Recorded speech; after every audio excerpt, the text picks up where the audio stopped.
Hello, everybody. Welcome to another Comic Source Comic Boom collaboration. Time for DC Spotlight for December 24th, 2025. Merry Christmas Eve to everybody. Happy holidays.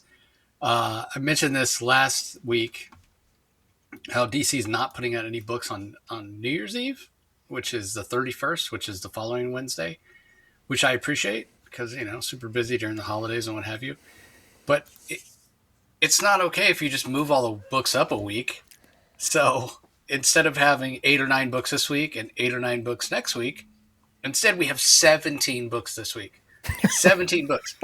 And you know that thing where, a kid gets caught like smoking a cigarette, let's say, and their parents are like, oh, you want to smoke, do you? Okay, here, go in this little tiny closet, and here's a carton of cigarettes. You don't get to come out until you've smoked them all, right?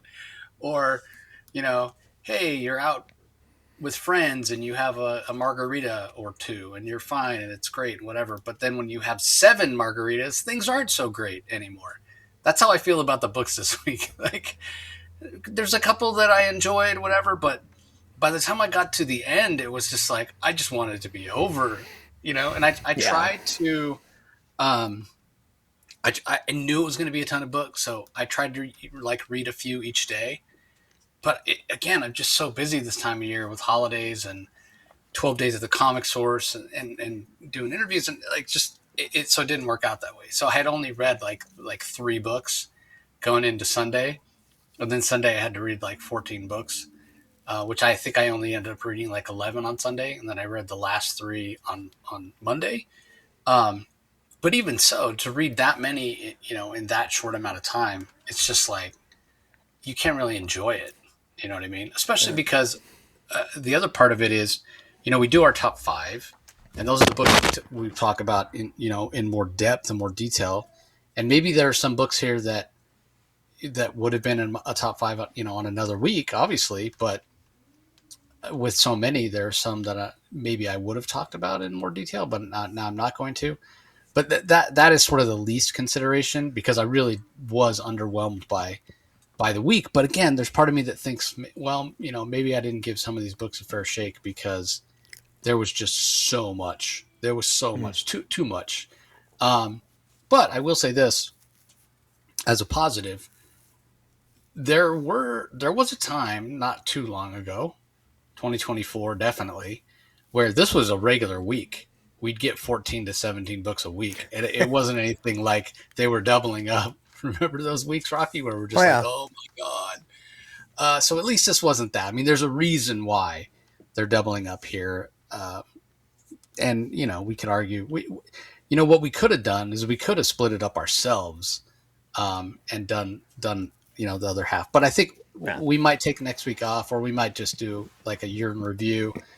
Um, Although I'm leaning, we haven't talked about it yet, actually. Now that I think about it, but kind of leaning toward taking the week off, only because we have a 2-part fireside chat coming up with Rocky, Steve, and I, where we sort of did a year in review already, which is kind of that comic talk, which was a ton of fun. Um, at least for me, I know Rocky was Oh hurting a little yeah. bit the That was day. fun. Yeah. We got Well, into you the sauce a little yeah, bit. I violated my no drinking rule by probably a little bit too much, but yeah. it was fun. So yeah, but no, it was a heck of a lot of fun, and there's a lot of great information coming. Um, and again, I hope everybody's enjoying the 12 days of the comic source. This year was so much fun talking to these. Like every creator I talked to was a joy to talk to. Again, being so busy and day job or whatever. There are times where like I come home from the day job, and I know I have a number of comics to read, and I also have this interview to do. And I'm not always like super excited to do the interview just because it feels like a little bit like an obligation. But then once I start talking to the person, um, it's just like, oh man, like because sometimes I feel like I wish I didn't have to, I wish I could postpone that till tomorrow or whatever because I'm just so busy. But then I get on with the person, and whether it's Liam Sharp or Jeremy Adams or Chris Condon or whomever, and I just start talking to him about comics, and it's just so fun. And it finishes, and I'm like, oh man, I'm so glad I got a chance to chat with them today. It really brightened my day. So, um, yeah, hope you guys all enjoyed them. They were fantastic. Some great info. I know Pornsack was nervous. I think I talked about this before. about leaking something or saying something you shouldn't about Absolute Green Arrow. I try to keep it, super generic. Jeremy told me some stuff off the record that wasn't included in the thing, but it gives plenty of teases on what's coming in Aquaman and Green Lantern. So yeah, just a whole heck of a lot of fun talking to all those creators. And then again, Christmas Eve, Christmas Day, we'll have our 2-part Comic Talk episode, which has tons of info in there for you guys and our thoughts on things and whatever. And I won't spoil it this time. Maybe we'll save it for the new year. But one of the questions Rocky asked, I would have a different answer for now. And Rocky kind of knows what I'm talking about. But yeah, it's not complete. It's not sort of completed yet anyway. So I'm sure I'll talk about it, share it when later on when things are a bit more finished, as it were. So anyway, 17 books, Rocky. Can you give it? An overview on the week? Like, was it overwhelming, underwhelming? Yeah, well, I feel a little bit different than you. I did actually over the last, because we do get the one of the privileges we get we get the preview copies. I've had time. I had a little bit more time in the previous weeks to read this time, so that I've actually read all these. With the exception of a couple. I do have an appreciation of the titles this week, but that doesn't necessarily mean that I wasn't a little bit underwhelmed with some, and we'll get into it. But overall, I actually think this wasn't like last week. Last week I thought was really kind of depressing. This one was better, and there's a couple of real big standouts this week. And unsurprisingly, there's no spoilers. People know that I've been really enjoying the absolute titles, and that's no exception this week, as you'll discover once we get into it. Again, it's not bad. This is the last comic book review for the year, and overall, it's indicative of how the year has gone, both in terms of the quality and also reflective in some respects of the mediocrity. So, we'll get into it. Yeah, it's interesting. I mean, we've talked before. This is another topic that we talk about it pretty in depth and in detail in the our Fireside Chat episode. Is the absolute line and DC doing well or whatever? Now, we've mentioned it here before. We look at things like Key Collector or Cover Price, those various apps or whatever, and they do the Hot 10, Hot 20, whatever, and how DC books and specifically absolute books are dominating those lists. Well, another site that I use quite often, it's where I usually get my covers when I need graphics or what have you. And it's just a really, really useful site to see what's coming out and whatever. And it's not always 100% perfect. Sometimes books are late or get shifted or whatever, and the date's not exactly right. But it's called League of Comic Geeks, and that's where I go to check out variant covers and what have you, and make sure I'm not missing anything before I go to I'll usually take a look on Monday or Tuesday before I go to the shop on Wednesday.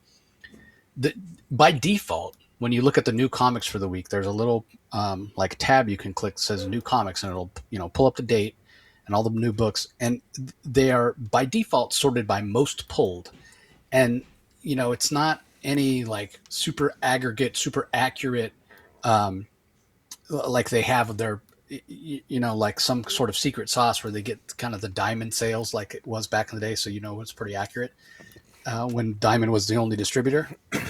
But what it does is it's most pulled by the people that use the site that have clicked it, that yes, I'm going to pick this up. Yes, I'm going to get this. So, but it does give you some general idea.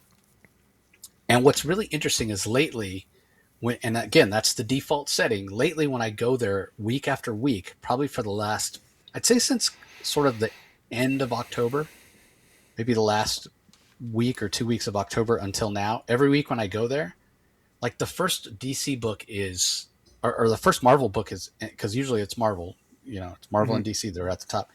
The first Marvel book is way down. Like it's not just the absolute titles, but things like Detective Comics or some of these KO titles that are ahead of X-Men titles and Amazing Spider-Man and the higher selling Marvel titles. Now it's not always that way. Ultimate titles tend to creep up there as well, but it's just interesting because that's not how it's been in the past. In the past, when you would go there and click on that new comics tab, it was always dominated by Marvel. And now it's like, I can never honestly remember, and I've been collecting comics for not 50 years, not as old as Rocky, but getting close. I can never remember a time where DC was honestly kicking Marvel's ass like the way they are now.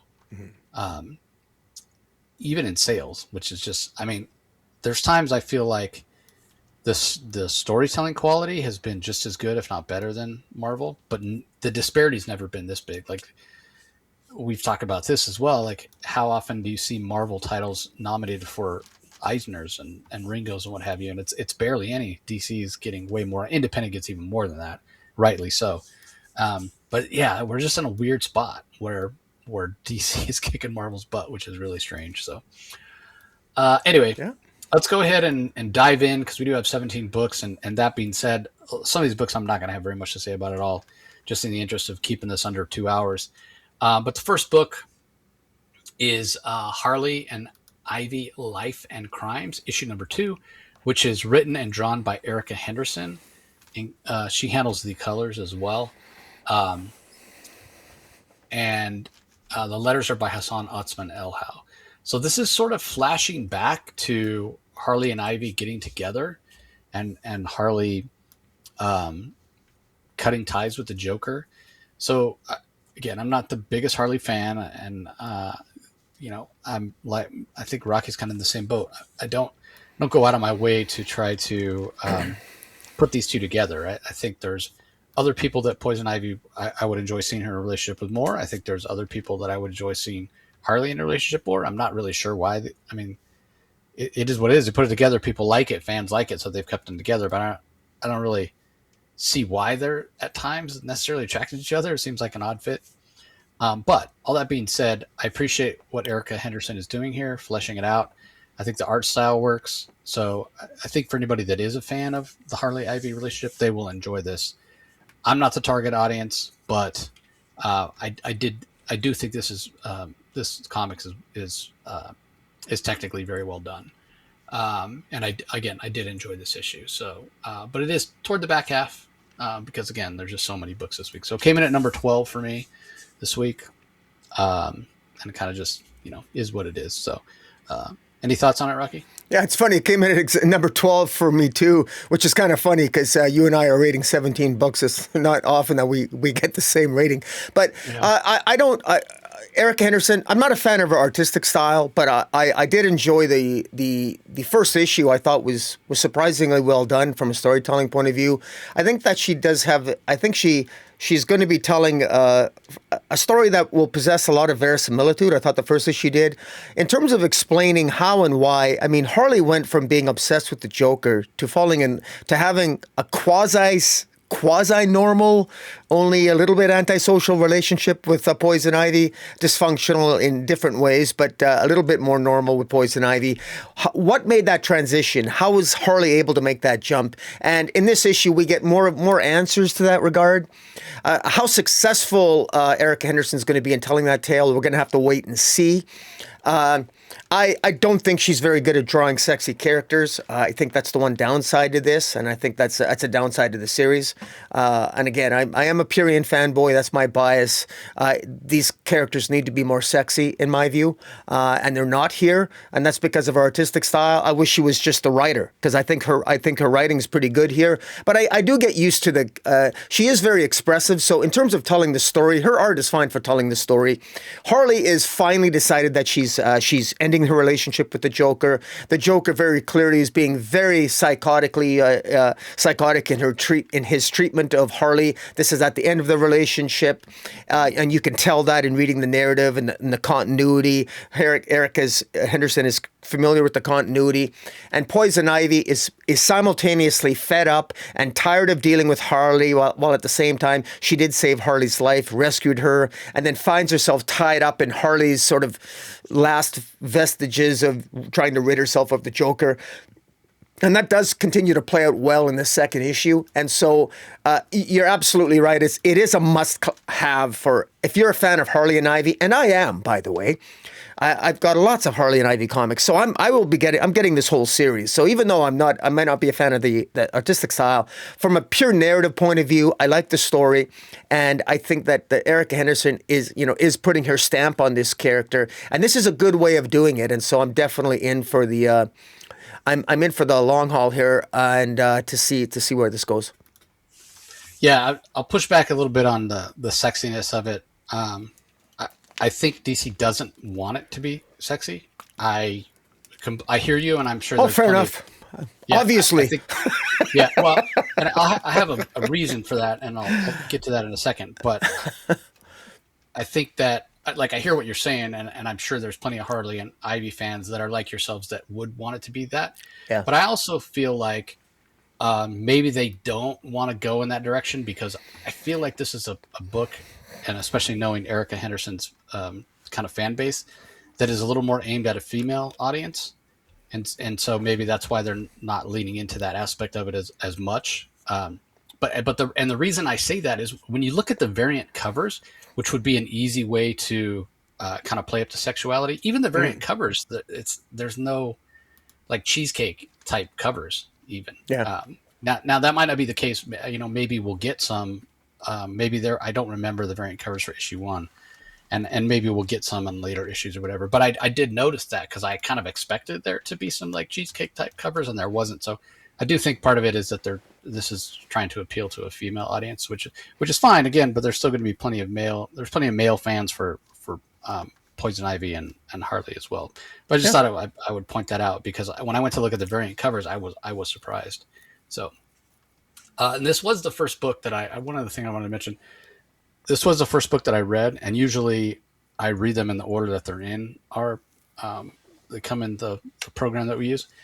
Sometimes I'll read from my iPad and they're in a different order there. And so I bounce back and forth between the two. And then I did skip around this time. I didn't, there were so many books. I was just like, man, I don't have it in me to read that one right now. I'm going to skip around a little bit.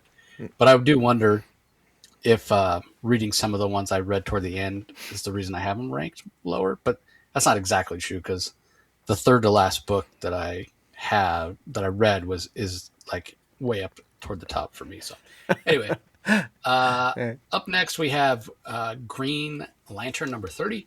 Written by Jeremy Adams, art by Carmine Di Giandomenico, colors by Romulo Fajardo Jr., letters by Dave Sharp.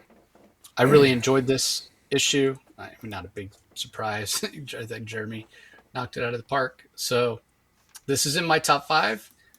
It's not in your top 5.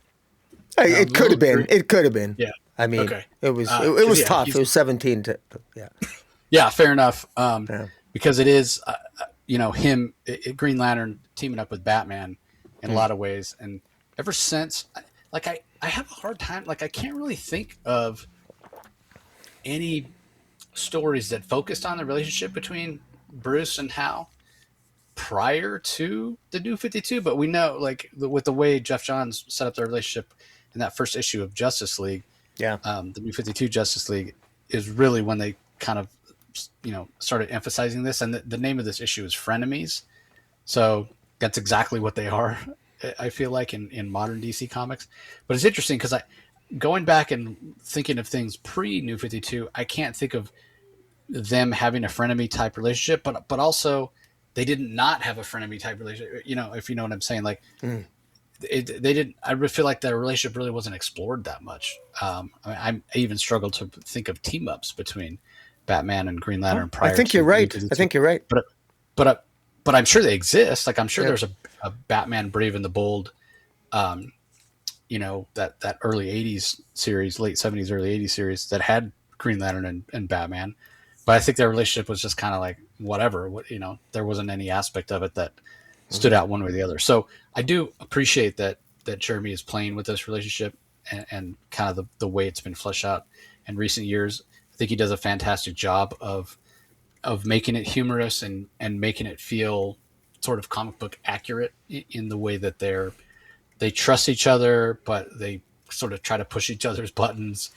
And what I love about it, especially why it makes my top 5, is toward the end, they sort of acknowledge the way they feel about each other, the respect they have for each other, and how they do, care about each other, even if they, and how much they have in common, having lost their fathers at a young age or what have you.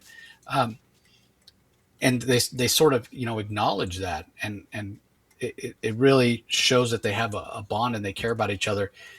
And it's almost like the reason that they're the frenemies, or the reason that they have, a little bit of antagonism at times, is because it's coming from a place of love, right?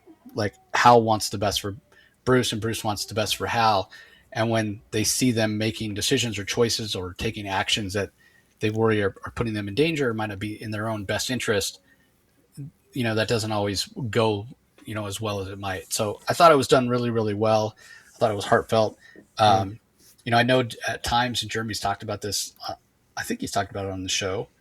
Or if not, I apologize, Jeremy, if this is something you told me off the record, but I'm pretty sure he talked about it, not the 12 Days of the Comic Source episode, but the one before, where he talked about he worries sometimes that he's not as good at the emotional part of stories.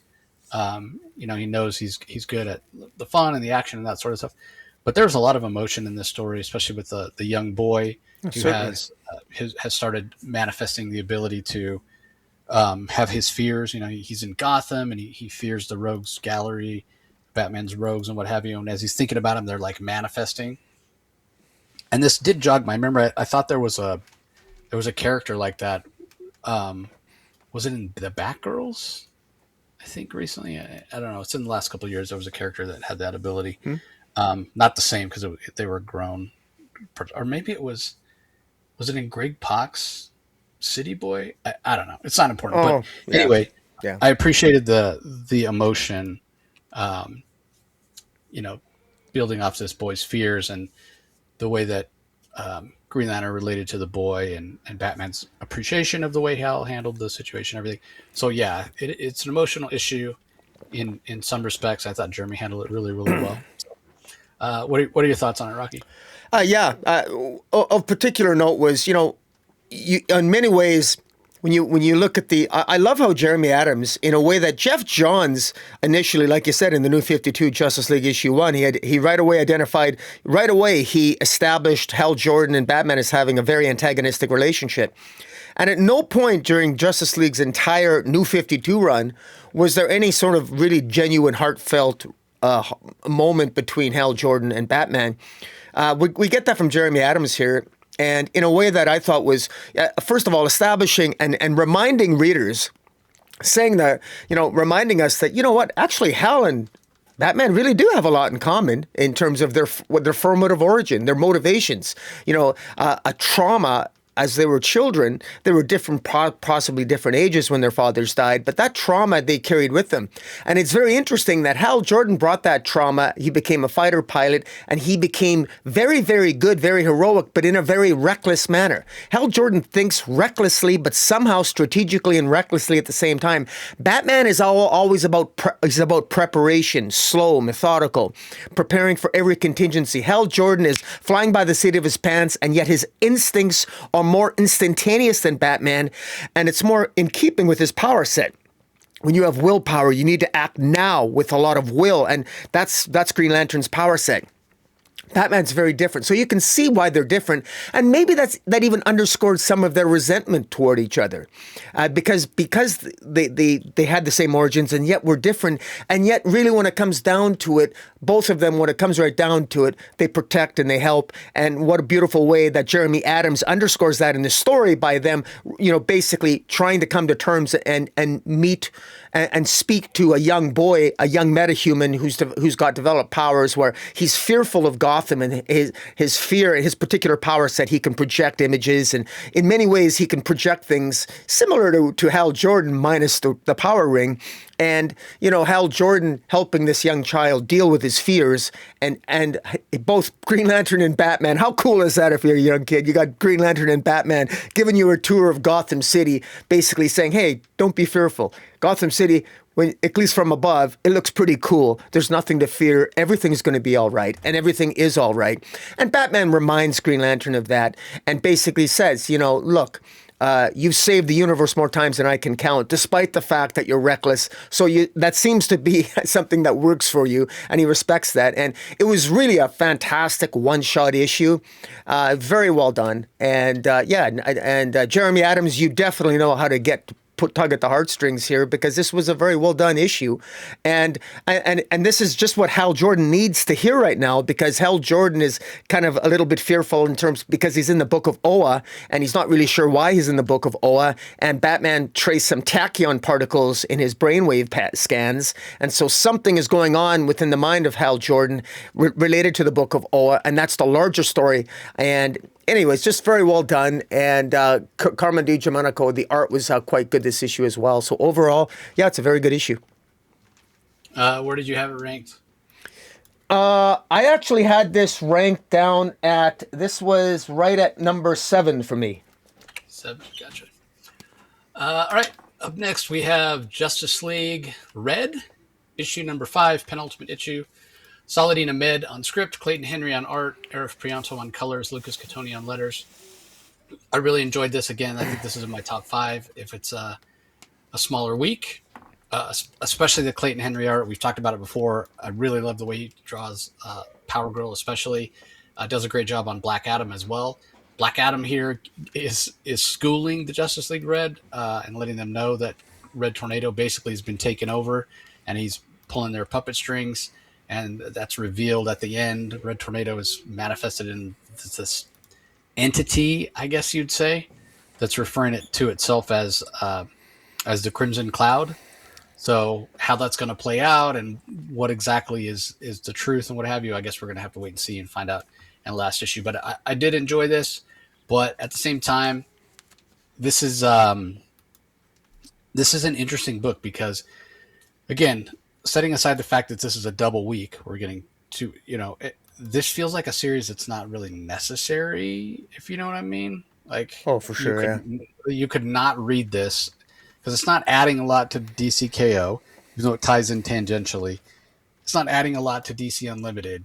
I don't know. It just feels strange. I find myself wondering why it exists, other than to give Saladin Ahmed a chance to show what he can do in the DC universe, which is that, that's a legitimate reason. And anytime it gives Clayton Henry work, I'm fine with that as well, because I love Clayton Henry's art. But at the same time, it's like, I think you could have given him something that's a little more tied into what's going on in the DCU right now. So it comes in at number 10 for me. I am enjoying it, but again, so many books this week made it hard to rank it any higher. Anything to add, Rocky? Clayton Henry, I love you, my friend, because I tell you what, it's so subtle the way he portrays the sexuality and the boob window of Power Girl here.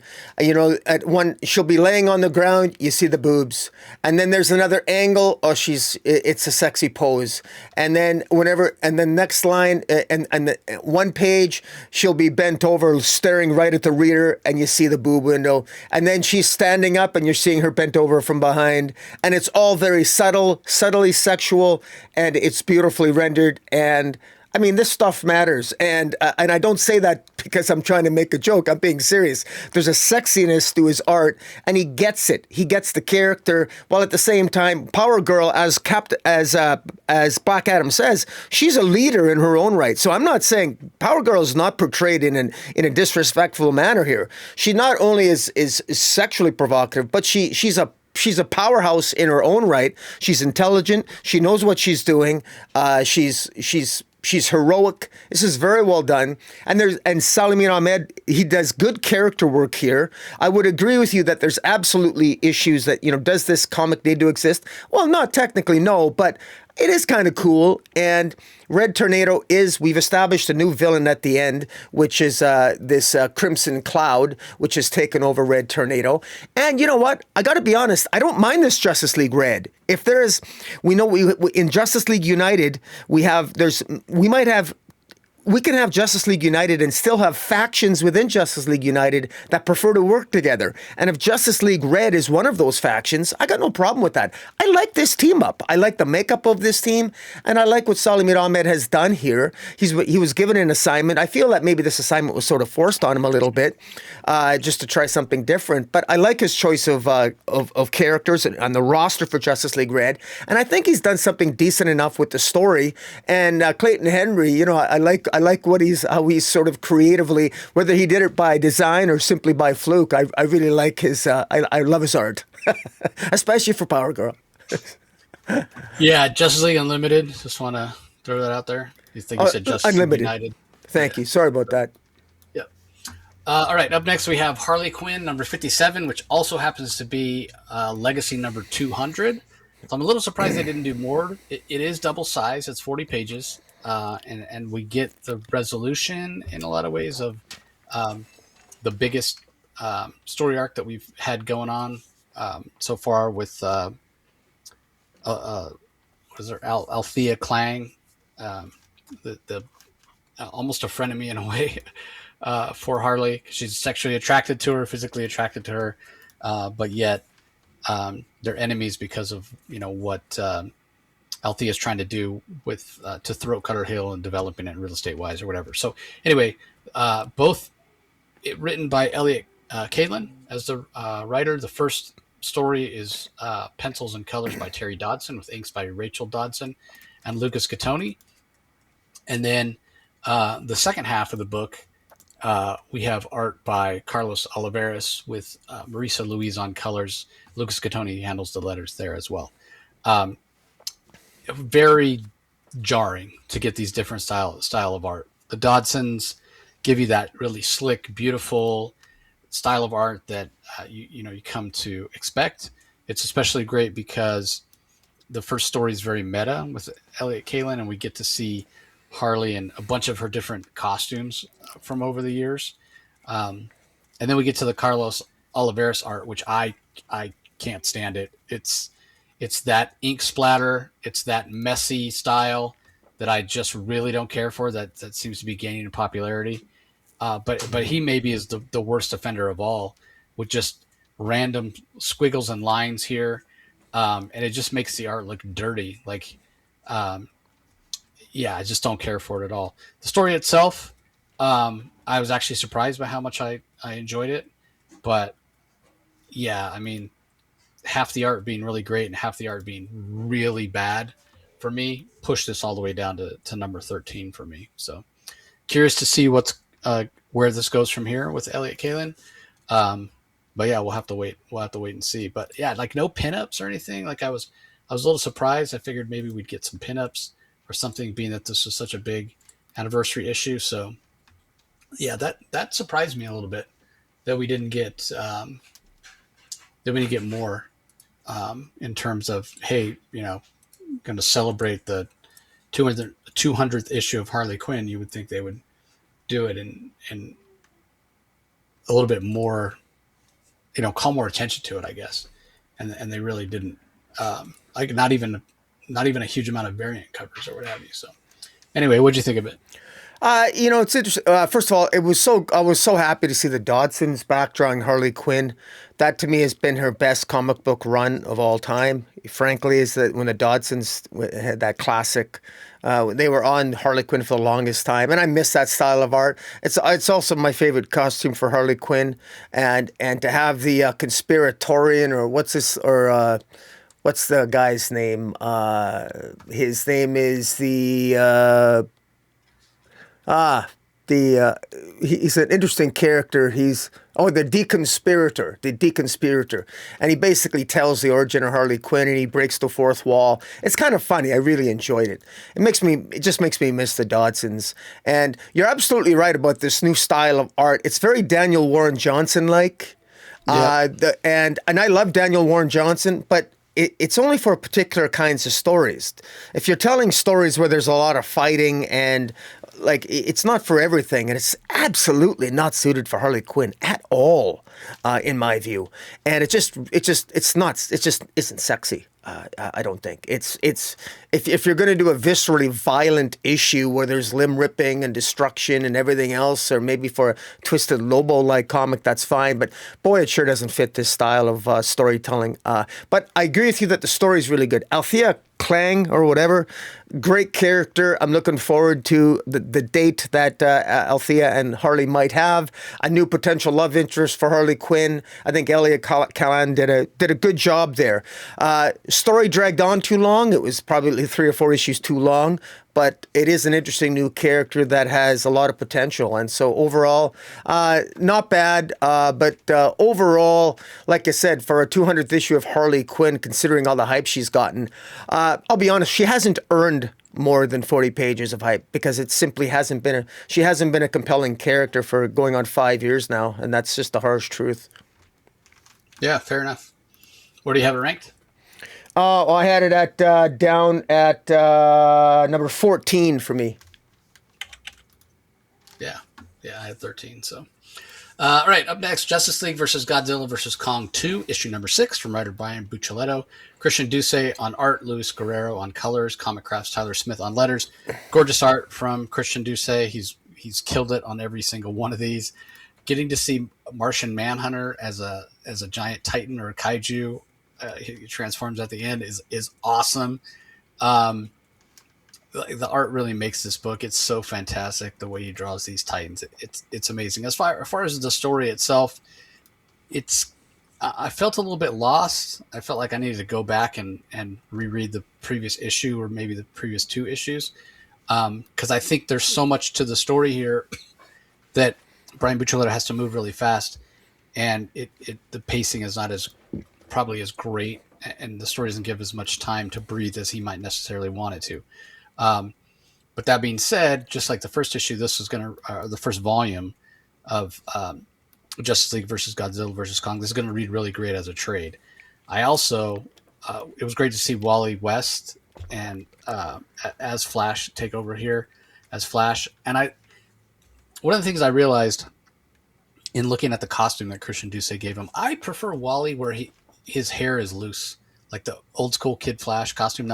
Now here he's wearing, that style where his hair is loose, but it's still it's not like his old Kid Flash costume where it's predominantly yellow. It's basically the classic Flash costume, just with his hair loose as opposed to covering his scalp completely.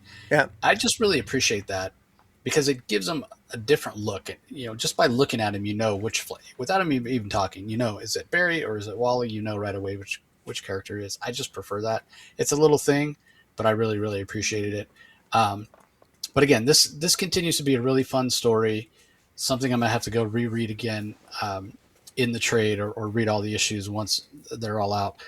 But I do think that Brian Buccellato, the other thing he does in a fantastic way, as much as it's a challenge to juggle all these characters, all these titans, all these superheroes, all these supervillains and what have you, he does a good job of accurately portraying their voices. Like, Wally sounds like Wally, like how Wally West would talk. Mr. Terrific talks the way you would expect Mr. Terrific to talk.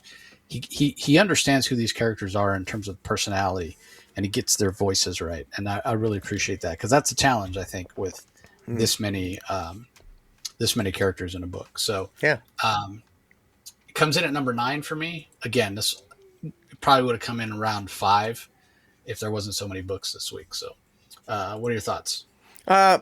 I came in at number 10 for me, but I really enjoyed it. One of the things that Buccellato is having a lot of fun with, it seems like every member of the Justice League has a chance to be a Titan monster. Here we have Martian Manhunter gets really big and he fights. Cheetah gets really big and fights, and we see more and more of the differences between the universe of where Titans exist and the universe where the mainstream DC universe exists, and it's part of the storyline is how and the Justice League even talk about it that when they're in Titan's world, of course, instead of metahuman superheroes existing on that other Earth, you got the forces of the Monarch with the Titans, which is, of course, the Godzilla Kong universe with all the Titans. And then, of course, you have the DC mainstream universe with all the DC superheroes. And that's where the overlap is with the Legion of Doom, Justice League.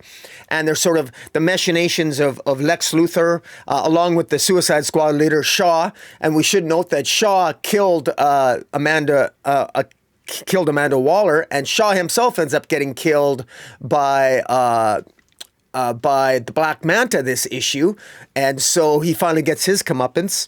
And so, great scene. That's a great scene. Yeah, it is a great scene. I didn't enjoy it as much as seeing Waller get killed, but close. Yeah, no, it was a good scene. And there's so much happening here, and of course, we got a lot of books to review this week.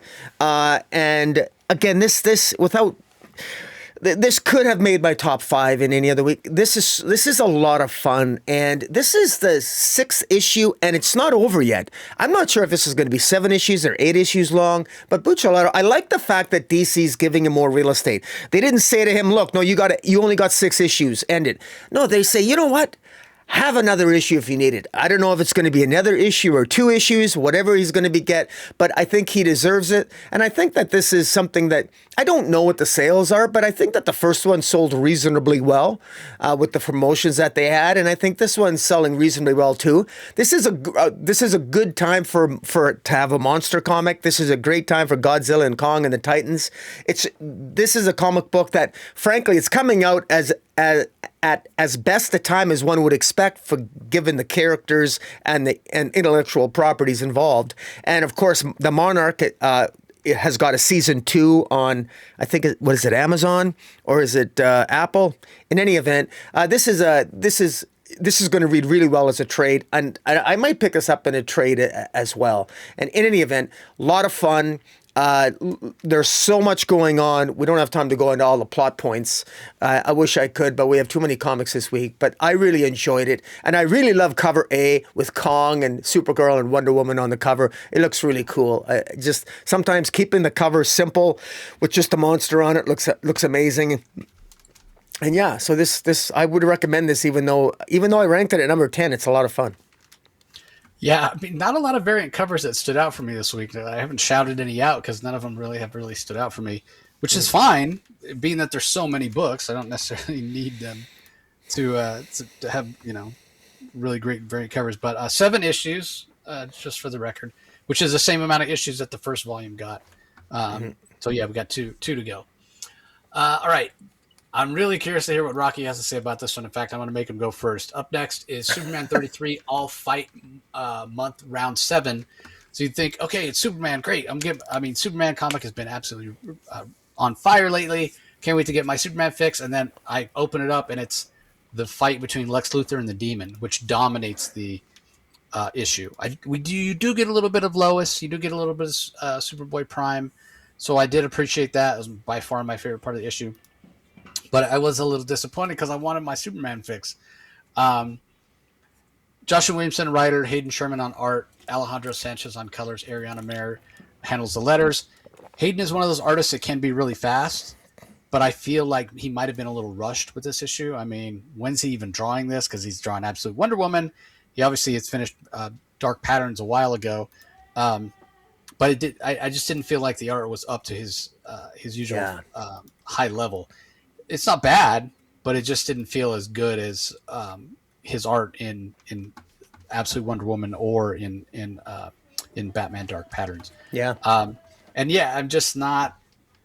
I don't know. It was just okay. There's some interesting plot points here. I said I was gonna make Rocky go first, and I ended up going first. But whatever. That's all right. Go ahead. Because the really interesting thing is that Luthor defeats the Demon, and by in the finale here, because they each have round one, and then Luthor defeats the Demon by reciting a spell that separates the Demon Etrigan from Jason Blood. Yeah, which is what Blood has wanted for centuries, and then he takes the Demon Etrigan into himself. So could that be something that remains even after the DCKO event is over? That's intriguing. Luthor as Etrigan. So, I mean, it wasn't like Etrigan and Jason Blood got along really, really well. They had an antagonistic relationship many times. But I got to think that Luthor and Etrigan would have even more of an antagonistic relationship. So, this excuse me, this didn't rank very high for me.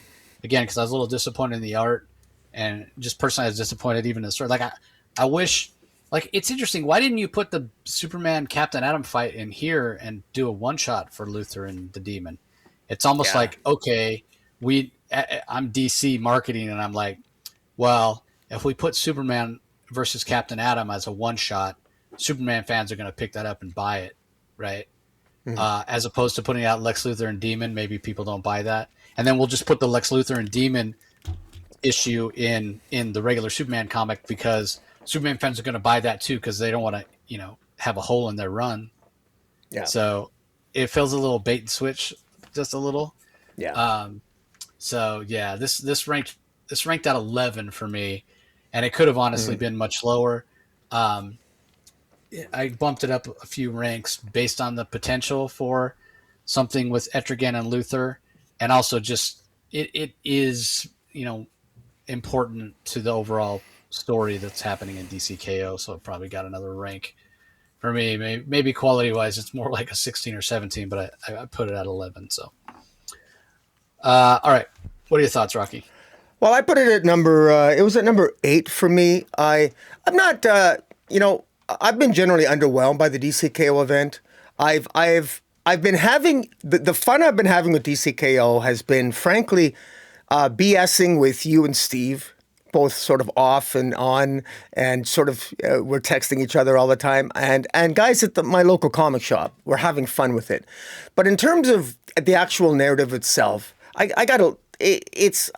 I'm disappointed. Overall, I am. Am I having fun? Yes, I'm having fun, but I'm having fun because of the community, this wonderful comic book community where we talk about this. And I am cutting the creators and the writers and the artists a lot of slack because there's 1,000 different ways you could craft these battles. So I say all that. But having said that, this is a review, so I'm going to be honest. Having Lex Luthor defeat Demon by doing a spell is ridiculous. That's like having a random villain defeat Zatanna by talking backwards.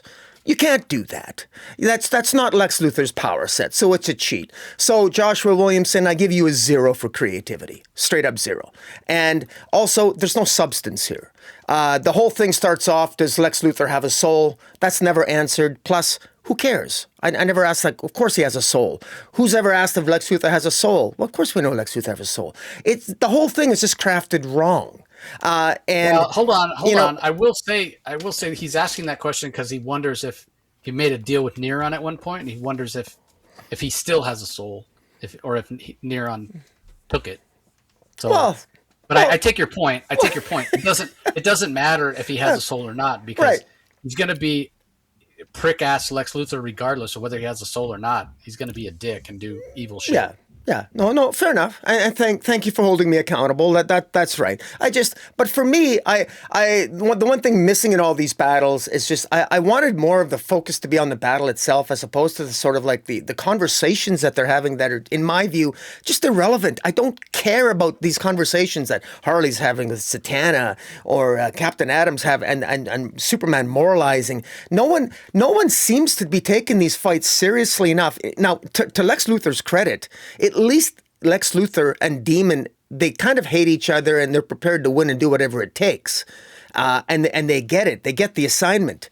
But as we'll discover as we review more of these DCKO, a lot of these battles are just phoned in, or there's outright cowardice, or there's moralizing, and they spend more time talking and moralizing and apologizing for what they're doing than getting the job done. You're supposed to be doing this to save the Earth, saving the universe, and it's all about me. They're always talking about themselves, and it's like.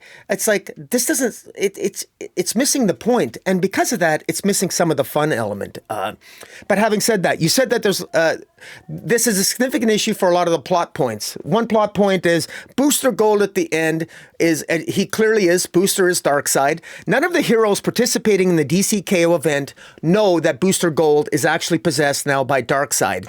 And at the end of this, after Luthor wins, Gorilla Grodd tries to warn Luthor that, look, Booster Gold, we've been infiltrated, we've been lied to. Booster Gold is really Darkseid. And so that finally, well, at some point they're going to know that. Gorilla Grodd was unable to tell Lex that. When is Lex going to find out? We're not really sure. We also know Lex says very explicitly, Lex says that he now knows how to win. Well, what does that mean? I mean, frankly, anybody who's paying attention, the way to win is to be merciless. I've yet to have any respect for any of these contestants so far. Who's been merciless so far? Who's really compromised their moral code to do something genuinely merciless? I mean, not enough in my book. And that to me would have been, that was the fun factor, the cool factor. Who's willing to step out of their moral gray area? Who's willing to embrace some darkness here to kick some ass? No one's done it so far.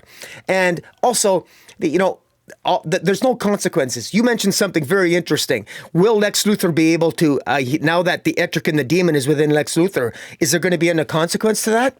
My answer is no. Why? Because at the very beginning, all the heroes got all those weapons. That had no consequence. And these heroes, when they win, are supposed to require more Omega energy. Apparently not. They seem to have the same power set, and they seem to migrate and default back to their standard selves even after acquiring more of this energy. We don't see any of the actual consequences of winning of winning in the Omega energy. We see no rise in power levels from round to round. We don't see any of that, and for that reason, I think that there's a failure of appreciating the narrative, and I want to give a shout out to Joshua Williamson for at least the mother box decapitating the demon. That was cool. Yeah, I like that. that was cool. That was pretty cool. I like that. Lex Luthor acquiring a mother box. Not really sure how that was done, but I don't care. It was still kind of cool. I like that. And, try to rhyme without a head. It's pretty hard to do that. But anyways, I thought it was good. Couple other things. Superboy Prime states that there's a secret he wants to tell Superman about the Legion of Superheroes in the future that will help bring more hope back to Superman. What secret does Superboy Prime know about the Legion in the future? Also, Lois and Superboy Prime also want to tell Superman that the Time Trapper is the key to defeating Darkseid. Because the Time Trapper we know is really Doomsday, and Doomsday is the alpha to Darkseid's Omega. And we know ultimately that that is ultimately going to be playing out. So there's, the plot points here are important. And I will say, I've already been ranking my DCKO battles.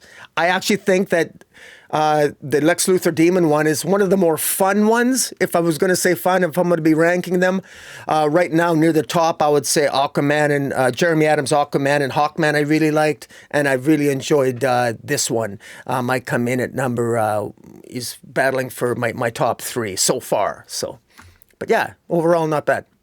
Yeah, I mean, you're probably right. Whoever wins, whoever gets the Omega energy gets to kind of remake the universe. That's what Darkseid wants to do. So they could just remake it where Lex Luthor doesn't have Etrigan. So what's the point of it? Well, maybe he's going to use it in his next battle. He's going to manifest. Yeah, to your point that we didn't see the weapons or whatever. Like, yeah, I get it. And that wasn't the point. The point was, whatever. They're just going to. It was still cool to see. I agree. I grant you, it was still cool to see. Yeah. And as far as leveling up, that is something like we were told, and we've seen various times where people have won and they talk about feeling that surge of Omega energy, but then the next round starts and that part's sort of forgotten. The other thing that it does, the way these fights are playing out, like you mentioned, all the moralizing and talking and whatever, it feels like it lowers the stakes in a lot of ways. Yes. What I mean? Very much so. As opposed to, what if they made it where you can't talk? You can't talk to your opponent. You just have to battle. And it would be, it would have given it more of a sense of urgency, if you will. Or be punished. Be punished for talking. Be punished for showing. Anyways, and the other part of it, it's like, this was sold to us. Okay, this is going to be fun. Like, remember you had those conversations in your comic shops about who's going to win a fight between who, but when half the fights are, oh well, I decided that you're going to be better. You have a better chance of winning the whole thing, so I'm gonna forfeit. Like, what a coward! Now, pathetic. Maybe that's the reason that they did this round as 3 fights. 3 fights in this particular round, so you can do cool things like decapitate demon with a mother box and still try to tell it. It's almost like they're trying too hard. They're trying to have their cake and eat it too, because we want to stay true to have the heroes stay true to themselves and true to the hope of the DC universe. But man, you're telling a story that's kind of antithetical to that. At least that's what it was supposed to be. So it's okay. We understand that they're having to be brutal to each other and no mercy or whatever. We understand that. So it's okay once in a while. But I get it, right? DC's made mistakes in the past, throwing the baby out with the bathwater, forgetting all the legacy and the relationships or what have you. Certainly the New 52 comes to mind. Which, can you believe next year is going to be the 15th anniversary of the New 52. That's so crazy. That's That's so crazy. I insane. mean, that was the last time when the DC was really outselling Marvel, was when the New 52 launched. But I would make the argument that their stories weren't. There wasn't a big disparity in quality between the stories, just in sales. Now I feel like there's a disparity in sales and quality. But anyway, we'll talk a lot more about the New 52 in 2026, I'm sure. All right. Excuse me. Up next, we have Justice League Unlimited, number 14, also a DCKO tie-in. Mark Waid is the writer, Dan Mora on art, Tamara Bonvillain on colors, Ariana Mayer on letters. This one for me came in at number 8. I did enjoy. I have enjoyed seeing these different versions of these familiar characters. You know, seeing the Electric Blue Superman, seeing the Aquaman with the harpoon hand and what have you. I've really enjoyed that. And the other thing I've really enjoyed about this is it kind of in the exact opposite way of what we're talking about with these DCKO battles, not feeling like they're stakes. This DCKO tie-in with these heroes going to hell to look for Neron to try to get him to undo what he's done in terms of powering up all these villains that are still left on Earth. Because basically we're told in this issue that the villains that are still left on Earth is 94% evacuated. The villains that are still left have brought the evacuation to a complete halt. So the heroes have not been able to get it above 94%. They haven't been able to evacuate that last 6%. It doesn't say how many of that last 6% are the actual villains who are choosing to stay, but they are causing a big problem and preventing people from being evacuated. So you've got this team led by Mr. Terrific that are basically these different versions of these heroes that are, pulled out of time, if you will. And they're down there in hell trying to get Neron to undo this. But you want to talk about stakes and consequences. So many of them have already died because it's such a dangerous place. And we get another death in this particular issue. I won't say who it is. But I really enjoy it. And I also enjoy the fact that when they go to across the river Styx, they all have to pay a toll. And what's really interesting is the toll that they have to pay. Superman has to give up his belief in hope. And what is that going to do to this version of Superman? And Mr. Terrific has to give up his the part of him that seeks out fairness and equality in all matters. So I got to think that those two things, consequences of Superman giving up his hope and Mr. Terrific giving up his fair play philosophy, is going to have consequences down the line that make it more difficult for this team to defeat Neron. So a lot of cool stuff happening, and I really appreciate the consequences and the stakes. I mean, it's a little bit of a cheat, right? Because these aren't real versions of these characters. They're versions for the padlock. So, you take that Electric Blue Superman. That's the Electric Blue Superman that existed at a split second in time back when Superman was the Electric Blue Superman. So he's like, I think they called him like a shadow or an echo. Well, ghost. I think, was it a ghost iteration or something like that? Yeah, like a ghost echo or something. So yeah, it's not like if this Electric Blue Superman dies, then Superman dies in the past and doesn't continue. Like they're a split second of a version of that hero that's pulled out of time. So there's no consequence to them dying. It doesn't go back and change the past. So again, a little bit of a cheat, but I'm okay that they did that because it allows a situation where it's like The Walking Dead, man. You never know which one of these heroes is going to make it out alive. Yeah. Other than Mr. Terrific, we know he's going to survive because it is the legitimate Mr. Terrific. So anyway, what are your thoughts on it, Rocky? What's your rank? This sort of reminds me of, you have the Magnificent Seven, or you have the Seven Samurai taking on an army, or you have the 300 Spartans holding back an army of 50,000 or whatever it might have been. You know that they're destined to die, and they're expecting to die. I mean, they really are. And what's tragic, and what I love about this Justice League Unlimited, the Terrific 10, is, frankly, if they all die, I mean, well, Mr. Terrific likely won't, but if nine of them die, it's okay because 9 of them don't really die, but yet, in a way, they kind of do, because they actually really die. I mean, they might be echoes of their past, but they can't go back to their past. because their path now is sort of like doesn't exist anymore. They're genuine ghosts. They're literally existing out of time, and they've got nothing else. They literally have got nothing else to lose. So they're going to go out fighting. They're fighting really for a time and a version of themselves that they'll never get to see. They're fighting for a world that they'll never get to experience. And there's a tragedy to these heroes. And I feel a gravitas to this storyline that I do not feel in DCKO, because there's no consequences to DCKO. And I understand that with DCKO, but they're also not having as much fun with DCKO as they should. But I feel that there's an emotional resonance with this storyline that I'm really enjoying, and it's interesting because this is the real battle against Neuron. You know, it's not Demon versus Lex Luthor. This is Neuron is being confronted by these heroes who, in many ways, they have souls, even though they're sort of like ghosts in time, and yet they're holding their own against Neuron. And so it's interesting that these 10 people, you know, Mr. Terrific being the outlier, so to speak, who don't actually have a soul insofar as they exist anymore. They're ghosts, literally out of time. They're the ones battling Neuron, and in many ways, they're the perfect warriors to do battle against Neuron, because even, you know, they're the perfect sacrificial lambs, and they're doing it willingly, like true heroes do. And that's what's epic about it. And that's what I love about it. And kudos to Aquaman in this issue, man. He was kick-ass. I loved him. I won't spoil which one of these heroes gets eliminated, but we've already lost 3 in previous issues of the Terrific 10. We lose another one this issue. But, man, this was a lot of fun. And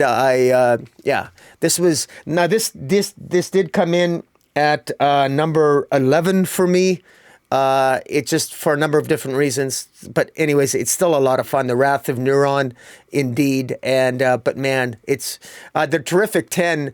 Man, I almost wish I'm more interested in the Terrific 10 than I am in Justice League Red. Even though I enjoy Justice League Red, I'm more of a fan of Terrific 10. So it's what a first world comic book problem to have. Yeah, no doubt. All right, up next we have Trinity, Daughter of Wonder Woman, issue number 6, written by Tom King, art by Bele Ortega, colors by Luis Guerrero, letters by Clayton Cowles. This hit a little different for me. I'm glad I talked to Tom King about this title before I actually read this this issue.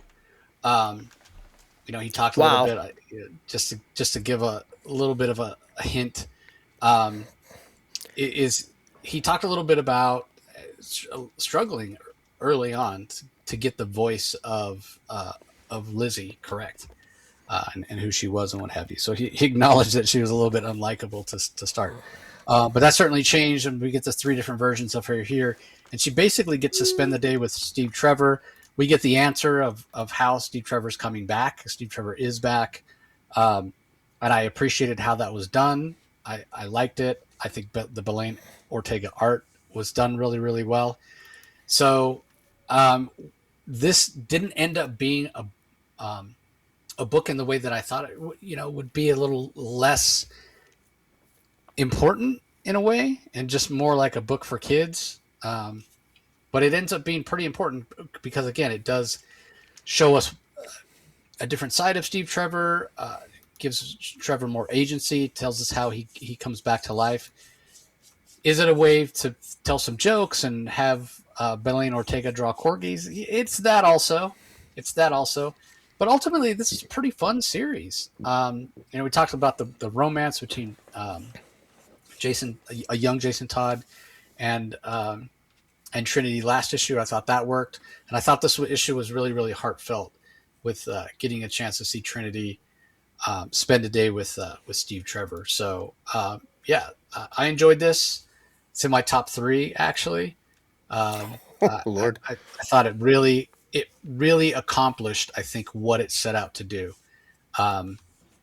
It wasn't as big of a story as perhaps I thought it might be. It ends up being a more intimate story, a very focused story. But I thought Tom King did a great job, and the art by Bele Ortega throughout was absolutely fantastic. So, yeah, I really, really enjoyed this. I think this is the first time it snuck into my top 3, but I think it ends on a high note. And I do admit to being wrong, though. I thought I think it was last issue, or maybe the issue before, when Steve Trevor's trying to escape from hell and he's on the River Styx, and we hear a voice from off panel saying, "Hey, I'm going to guide you back to the land of the living." I thought for sure it was going to be Alfred. Maybe that was wishful thinking that Alfred would come back with him. But who it turns out to be makes total sense. It makes complete sense. It works. It's almost a little Jeremy Adams-esque in going back and mining, previous lore from DC, which you don't usually expect from Tom King. So yeah, I thought it really, really worked. So anyway, I'm sure I enjoyed this more than you, Rocket. But where do you have it ranked? What are your thoughts on it? I actually moved this up, believe it or not, to my number 5. Oh, okay. Let me say this. I think that I've not been a big fan of Tom King's Wonder Woman. It's been as disastrous as I think Wonder Woman has been, as much as I think Trinity is a character that shouldn't have been created. It's been badly handled, badly written, et cetera, et cetera, et cetera. This issue is a masterclass of how to put lipstick on a pig. And in a way that it blew me away. I mean, it was very emotional. I mean, as a father to an 11-year-old, I got to tell you, there was heartfelt moments here where just tug at my heartstrings. Steve Trevor basically telling Trinity tells him he's going to die that day. She's there on the day he's going to be killed by the Sovereign, and Trinity doesn't want him to die. And Steve Trevor could quite easily save his own life.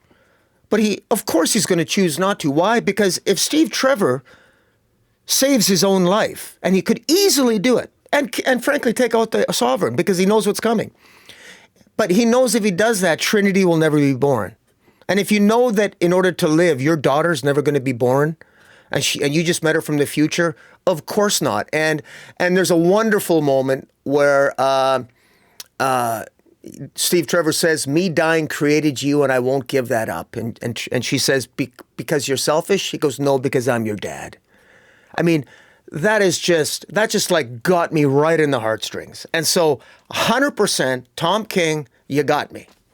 This is excellent writing. I love this issue. I read this a month ago. I made bloody well sure I got the whole series. It's because of this issue that I think this is speculator alert. I mean, as much as I'm not a big fan of the overall story, that narrative that Tom King is telling with the Wonder Woman, the reality is that this is a huge issue. And this brings back, we know it's going to be Jason Todd. We know how Jason Todd returned. And we know how the time travel is wonky in the afterlife. So Jason Todd is the one that will be the harbinger of what brings Steve Trevor back. This is a big deal. It's a continuity nightmare. Don't even try to make sense of it. But it's DC, it is. We've had worse continuity nightmares. But it is what it is. We know Tom King doesn't play well with others in continuity. But if ever there's a way, this is probably one of the least offensive things that he's done continuity-wise. And it kind of works. It works enough. And I will say it's less offensive than what Bendis did in aging up John Kent. At least now when we have Trinity entering in, we got some time travel shenanigans going on. And it is what it is. We know at the end of the day, we want to have Damian, John Kent, and Trinity. We want them all existing in the same universe, in the same timeline. And this is, like it or not, this is the way it's going to be done. But at least this is a story that has its moments, it's heartfelt, great father-daughter moments. And there's at the end where the 3 different age groups of Trinity are talking to their mother, talking to Wonder Woman, saying it's a message from Daddy, Mom, and he's in the afterlife. And Steve Trevor will not let Wonder Woman come and rescue him because he doesn't want Wonder Woman to have to sacrifice and to make that sacrifice. At least Tom King finally with Steve Trevor is giving him some agency that he's going to get out of he's going to escape death himself. He's going to find a way without having to be rescued. And what better way to do that? I will acknowledge that having his own daughter play a role in his rescue, a daughter who his death gave rise to the very daughter that will save him and bring him back. I think there's a poetry there, and I think that it's very well done. And so it just goes to show you that even a storyline I'm not a big fan of, you can kind of pull me back with good storytelling. And that's what this was. It managed to do that. And so I got to give full props to Tom King. And I got to admit the art by Bele Ortega here, it's been very well done. And this was easily the best issue so far of the Trinity, daughter of Wonder Woman. And this issue made me just a little bit like Trinity more than I probably should. But I'm starting to like her. And so there's a success right there. Yeah, this is a final issue, everybody. So, yeah, pick it up and trade. It's definitely worth your time. Really, really interesting. I wasn't going to say who it was, but Rocky obviously let the cat out of the bag. Yeah, the fact that it was Jason Todd. Nobody's sorry.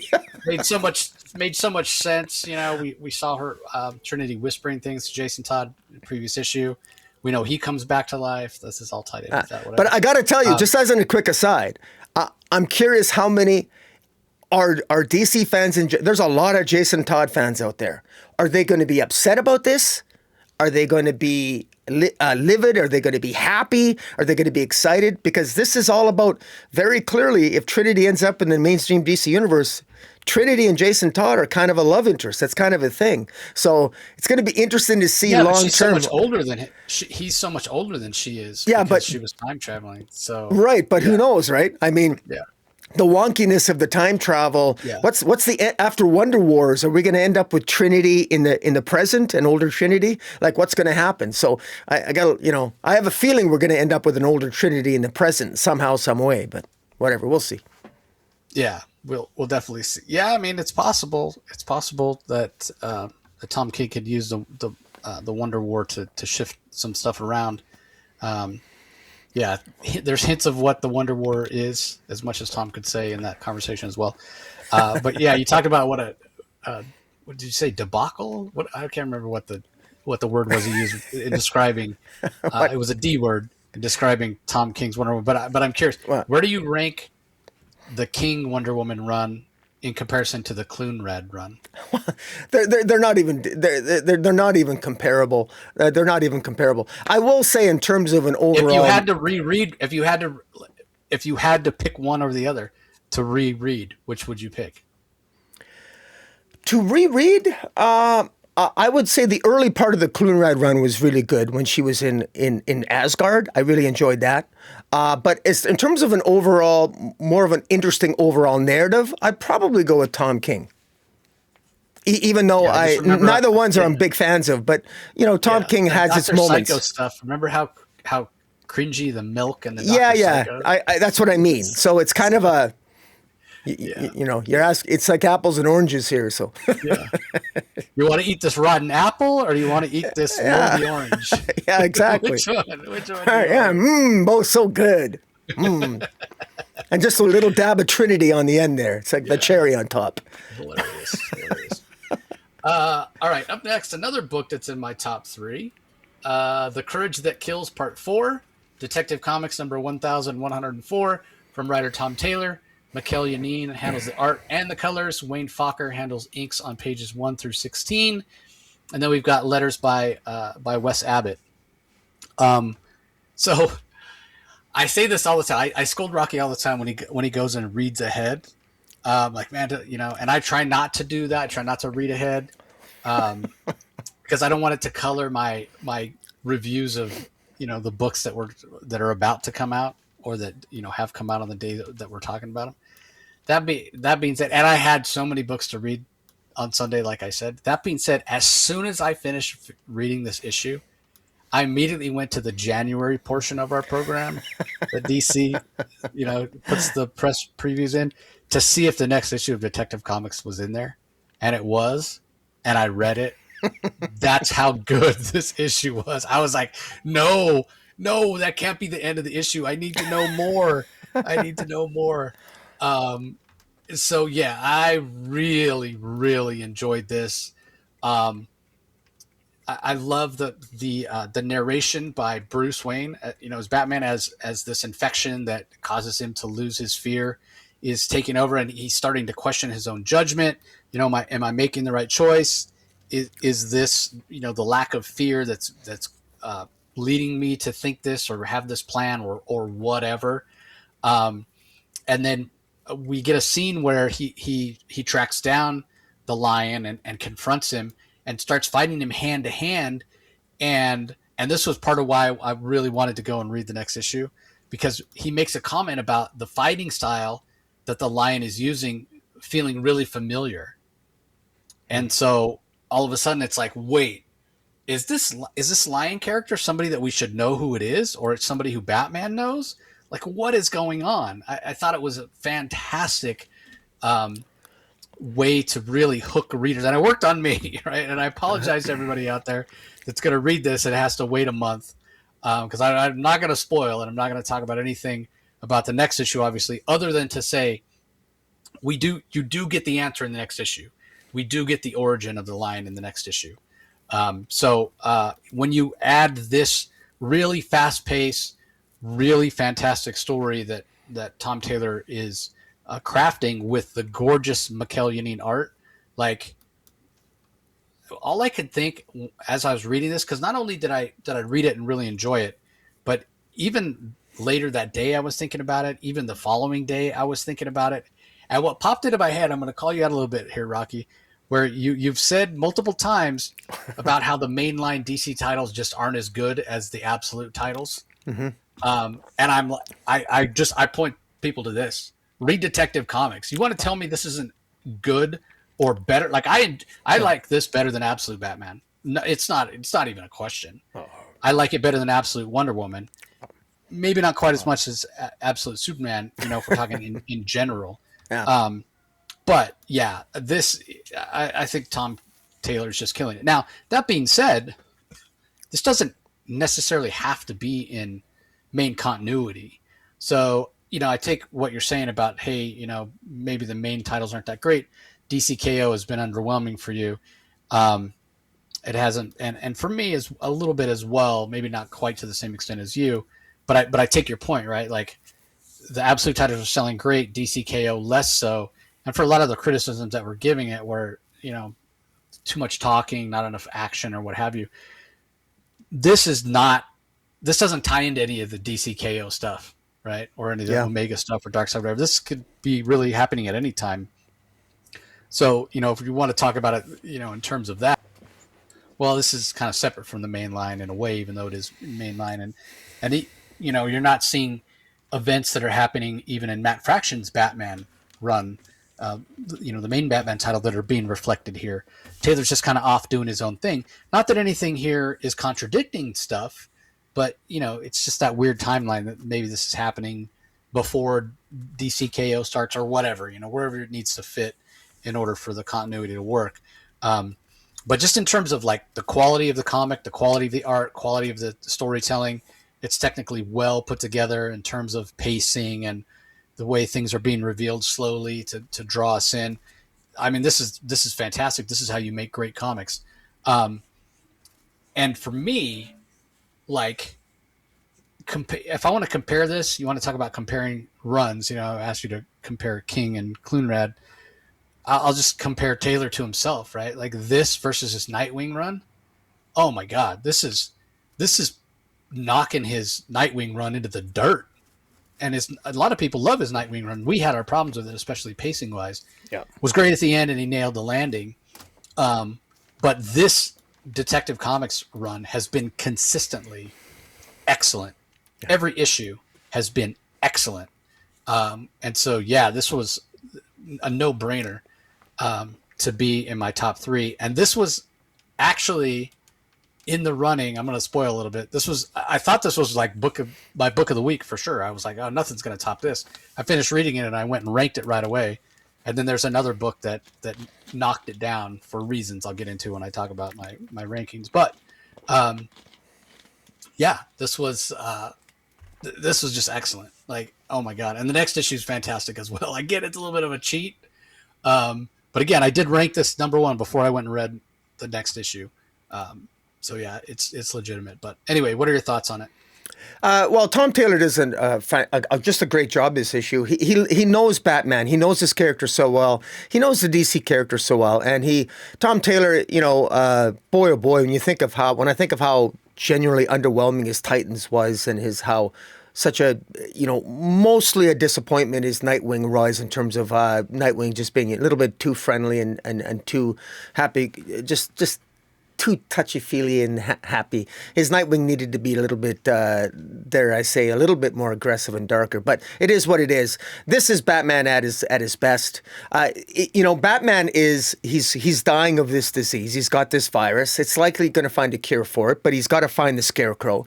But while he's doing that, it's amazing. Tom King has those moments where Bruce Wayne has some moments, and what does he do? He randomly decides to call Selina.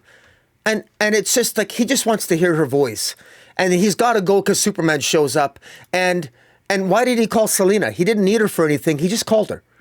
It's because he's feeling a little bit of his mortality. Moments like that, just Tom Taylor just gets. Superman shows up. Batman gives Superman, a thumb drive that has 3 ways that he can be stopped if he becomes compromised by the virus. That's slowly making him feel no fear. And as Lois Lane warned Batman last issue, if the Batman feels no fear, it's going to make you're going to just fly in and you're going to fly in with no fear. Fear is what makes you hesitate. Fear is what makes you have a sober second thought and to reflect on things. And that's important when you're Batman because you need to prepare and you need to be ready for anything. And there's a wonderful moment with his son Damien, where Damien hugs him and says, just in case. And then, great, fantastic father-son moment. And like boom, boom, boom, 3 moments like that, just nail it. And then there's another moment where the Bat family shows up as he's battling the Scarecrow and the Lion, or he's rescuing the Scarecrow who's about to kill the Lion has the Scarecrow out in the middle of a field, and he basically rescues Scarecrow and he battles the Lion, and he's battling the Lion in a suit, and as he's doing so, you note that he recognized the fighting style, and ultimately the Lion escapes, and the Scarecrow warns him that the Lion has plans for Gotham, and it's all because of you, Batman. And where's this going to go? Not really sure, but man, it's just done a really, really great job here.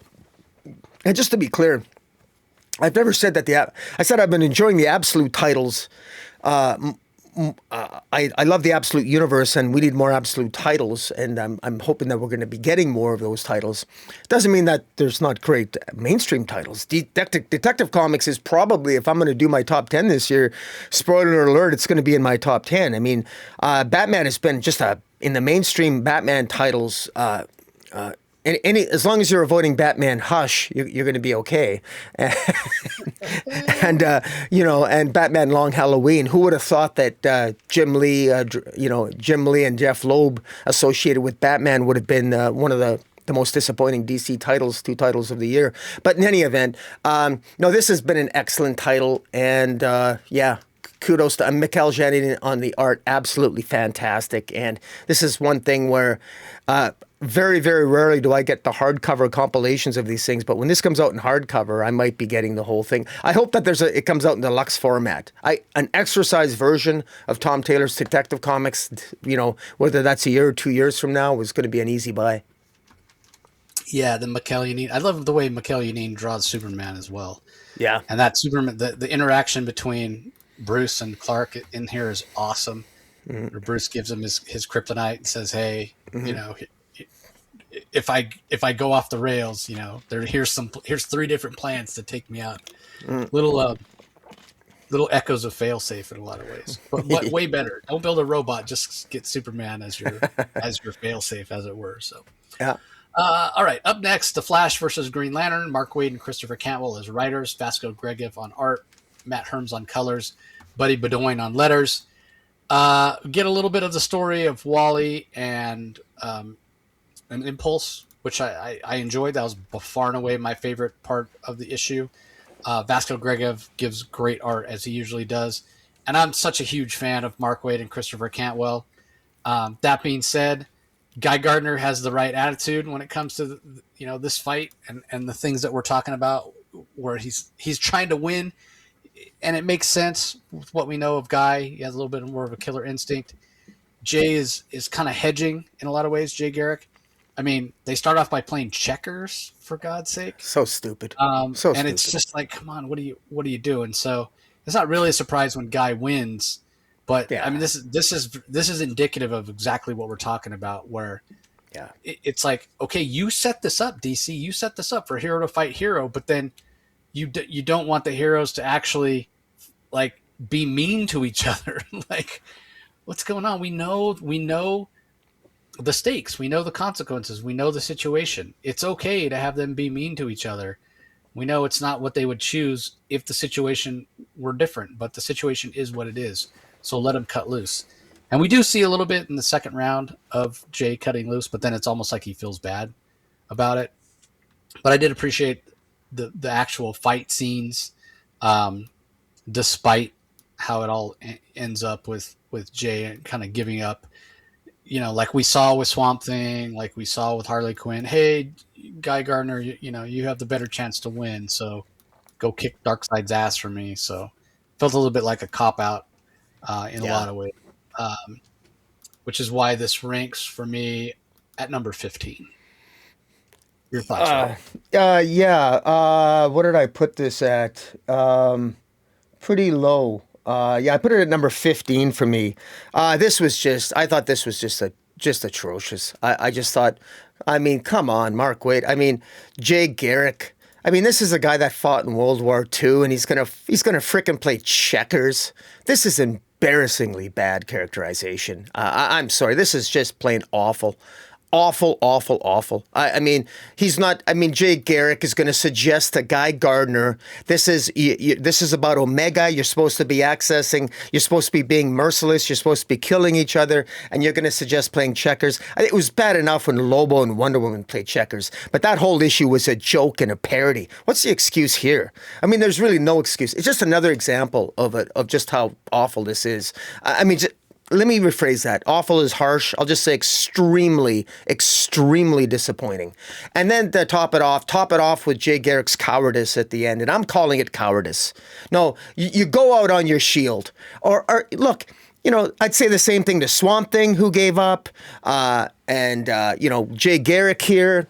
And even Harley Quinn, who said she was just giving, knew she was going to lose to Zatanna, so she gave up.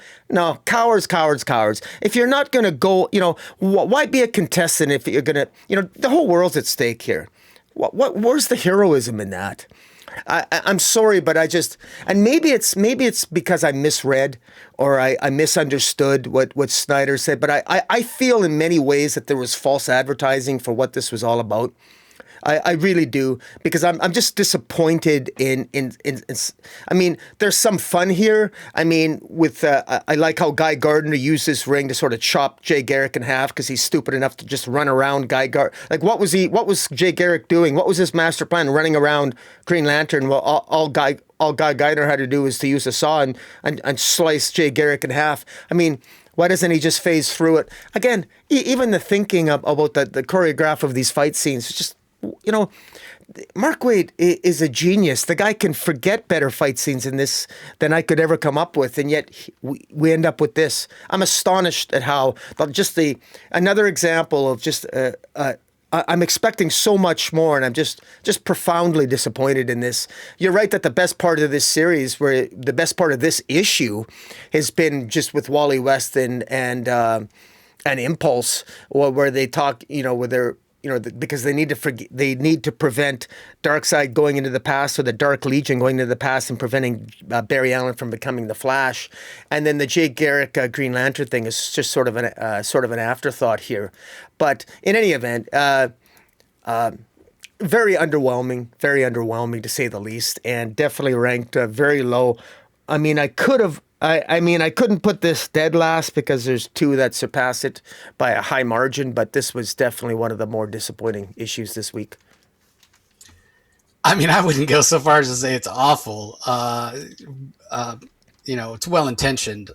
I'm sure, and again, I feel like our criticism is valid, but at the same time, I feel like maybe some of these creators might push back on us and say, hey, it's one thing to think that you're going to be able to handle a particular situation, but it's just human nature that until you get in that situation, you really don't know how you're going to react, right? So you're told, hey, you have to go battle your teammates and your colleagues and what have you for the fate of the universe, and you think you can, right?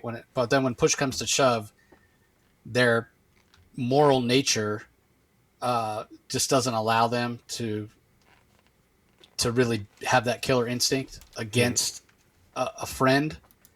Yeah.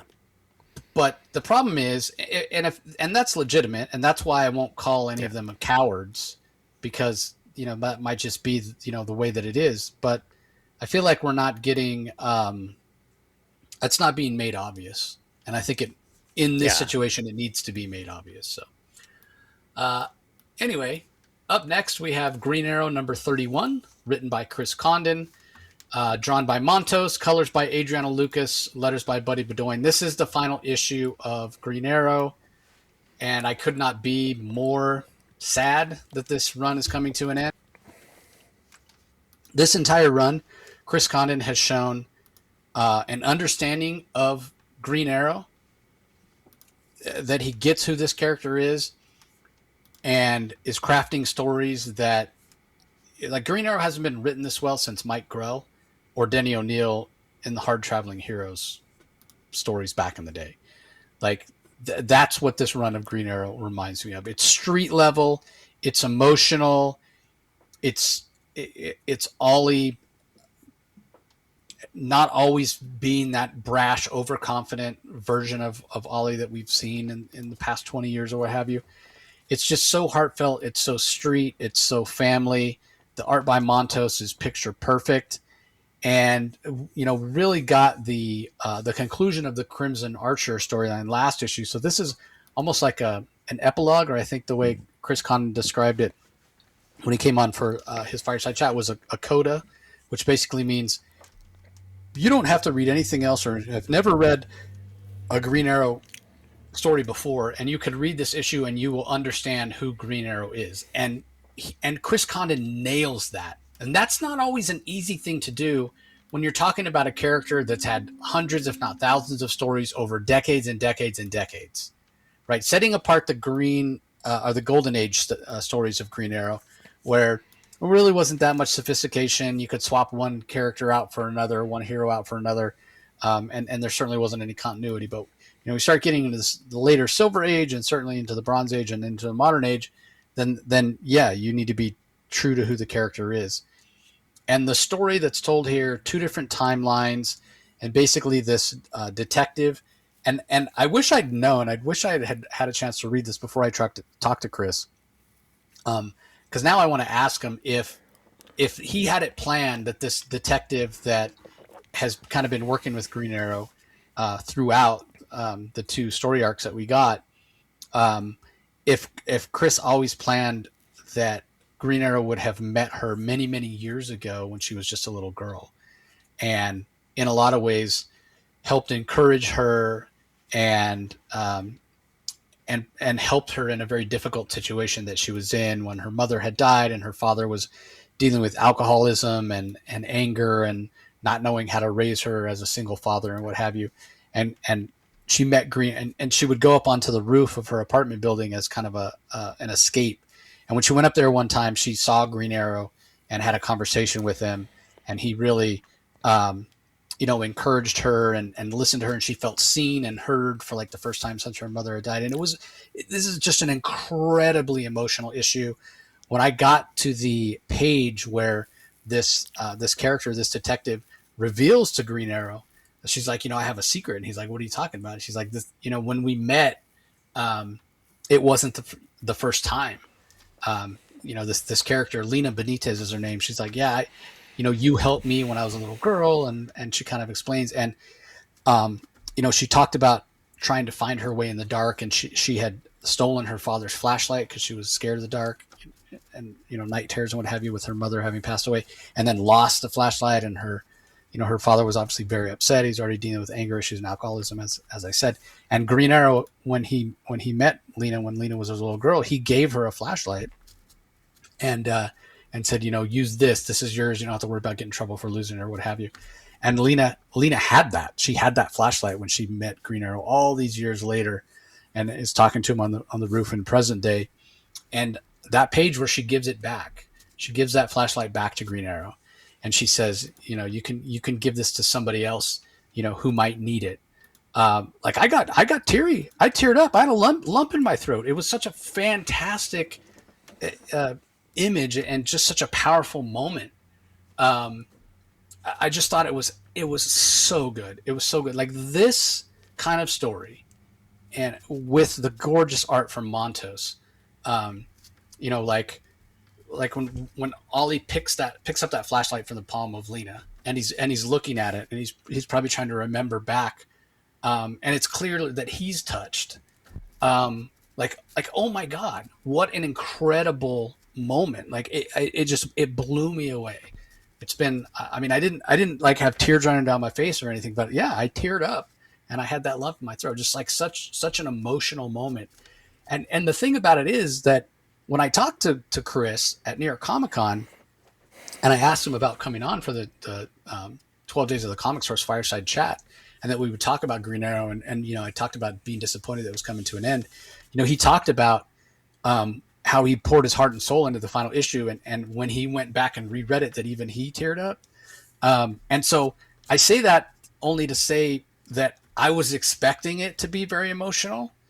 And so sometimes when you expect something, you're prepared for it, that maybe then it doesn't land or doesn't hit it as well. And even though I had heard, Chris had told me how emotional it was, it still got me. It's still, yeah, like this is one of the best comics of the year in my mind. Like, you want to talk about capturing the heart of who a character is and what makes Green Arrow heroic and how relevant he is to just the everyman, and relatable, as opposed to somebody who, like Superman, who can, and there are plenty of great Superman stories that have emotional moments as well, right? But I feel like if these characters were real, like who am I going to have a conversation with and feel awed by, and who am I going to have a conversation with and feel like it's a little bit of, hey, I can relate to this person, I can put myself in their shoes. I mean, clearly Green Arrow, right?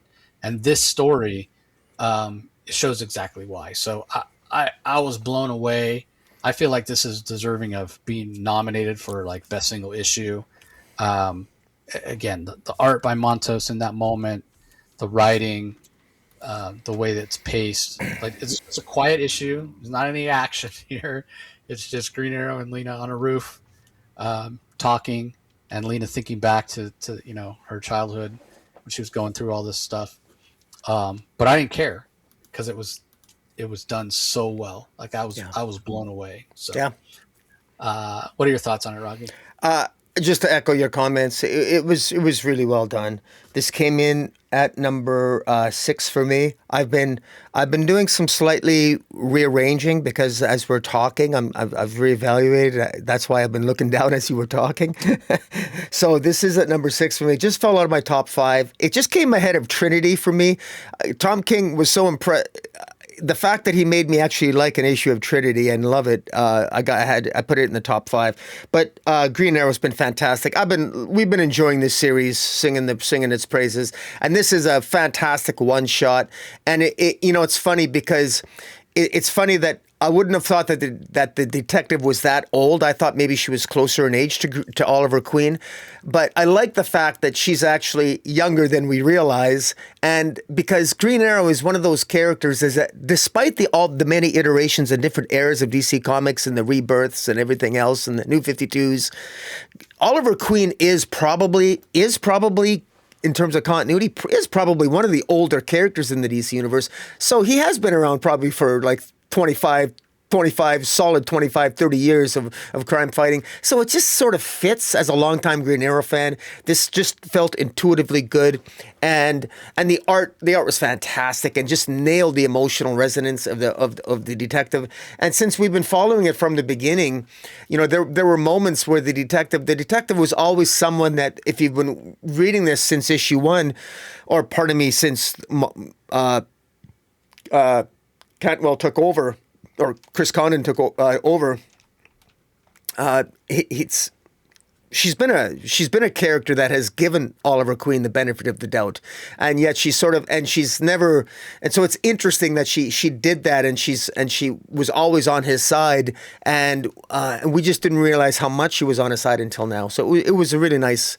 It brought everything full circle, and just really a perfect way to end a series that shouldn't be ending. Yeah, 14 issues. Issue 18 was Condon's first on the Right. run, and again, we understand why the sales weren't great. There's other Green Arrow. There's two other Green Arrow. We got Absolute Green Arrow, and then we have the Batman Question Green Arrow coming, and Next Level coming. And kind of on that note, I necessarily want to call out attention to this or whatever, but we want to talk about Batman and Robin being canceled because PKJ is leaving. That's the only reason it's being canceled. Mm-hmm. It wasn't selling that poorly, but you can understand why, with all these other Next Level titles coming, that they would want to make room for it and not put another creative team on Batman and Robin. So despite what other articles you might see about reasons that PKJ's title was canceled, it's no other reason other than he's leaving and he signed the Marvel exclusive. So I want to throw that out there. I meant to mention that at the top. Anyway, time for Rocky to talk a lot and me to talk very little coming up here on these next few titles, or at least the next one. Absolute Martian Manhunter number 7, written by Dennis Camp, art by Javier Rodriquez, letters by Hassan Otsman Elhel. Obviously, Javier Rodriquez is handling the colors as well. This is a book you're going to want to pick up physically because it does that thing, like the first issue where you're going to want to hold up a page to the sun and look through or whatever. I enjoyed this. It did feel like a clean break from what we had as kind of a complete arc in the first 6 issues of Absolute Martian Manhunter. So this came in at number 6 for me for all the reasons I've loved it from the beginning. It's weird, it's quirky, it's unique, the art is fantastic, but this does feel a little bit like setup issue, which is why I didn't rank it higher. But it is in your top 5, Rocky, so take it away. I took this out of my top 5 just as my re-ranking, but I will say so, I will talk about it a little bit. I've got mixed feelings about it. I put it in sort of my top 5 because it's one of those things where it continues to sort of fall under my radar and challenge me as a reader in much the same way that Absolute Green Lantern does. So I experience at times the same level of frustration, maybe a little bit more frustration than Absolute Green Lantern, but I feel that I'm always getting rewarded. So just when I'm getting frustrated, I get rewarded. There are times here where I look at some of these pages and like, for example, John Jones is sitting there, he's smoking a cigarette and the smoke that he's blowing out is in the form and in the color of Martian Manhunter. And well, what does that mean? It's in the form of the smoke. Or then he'll see a guy and then a bunch of people will be walking by him and they're breathing and their breath is multiple colored. And I guess that's supposed to be indicative of their thoughts. Well, what are they thinking? What does each color mean? It's never really clear to me. Now, I feel it probably should be more clear to me, but it forces me to, it challenges myself to sort of look at the page, see what the story is being told, and be very careful and take the time to read the dialogue. Martian Manhunter is a voice. He's from a distant part of the galaxy. For some reason, he speaks in broken English. I still really don't know why. He's so intelligent. He can read emotions. He can tell. He can. This Martian Mindhunter, so to speak, can actually get into John Jones' head and to help him experience all the emotions. And in fact, they defeated the White Martian by all the inhabitants of the city experienced all the citizens in the city experienced everyone else's emotions at the end of the last story arc. And the result of that is that if we suddenly experienced if all the inhabitants of a city experienced every inhabitant of the city's emotions, then you could also experience their shame, what they're embarrassed about, their secrets, all that stuff.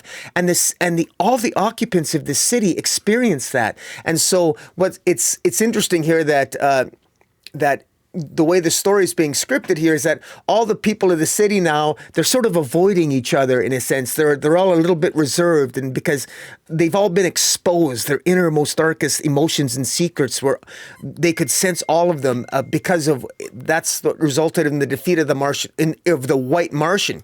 But the White Martian isn't really dead. He's still there looming in the background because as the Martian Manhunter says through John Jones, as he's talking to him at various times, the Martian Manhunter is beside him, drawn symbolically beside him in the car, drawing symbolically with, if he's, we see the outside of the car, and Javier Rodriguez will draw all the color work around the car, and all these massive emotions often at times bombard John Jones in a way that it's almost dangerous, and he even crashes his car again. So Martian Manhunter is almost a liability to John Jones at some point.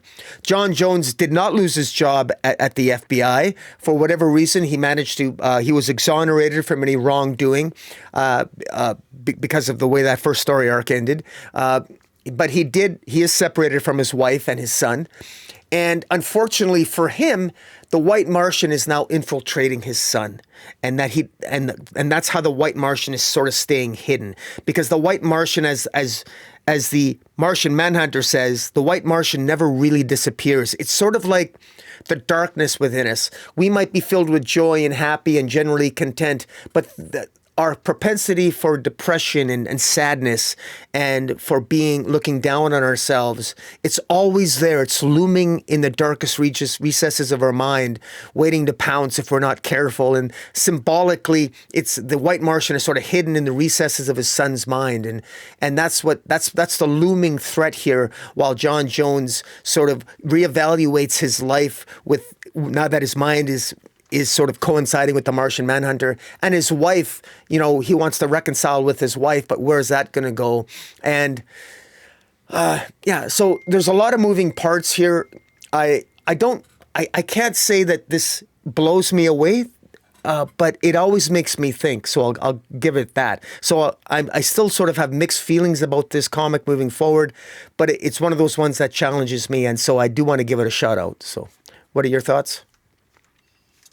Yeah, I've kind of said I agree with you. It definitely makes you think. It does. Yep. It does feel like setup. I have a feeling maybe more so than any other absolute title, this might be the one where reading it in trade is the way to go. But yeah, we'll have to wait and see. All right, up next we have Batman Static Beyond, issue number 2, Chain Reaction, story by Evan Narcisse and Nicolas Draper-Ivey, art by Nicolas Draper-Ivey, letters by Wes Abbott.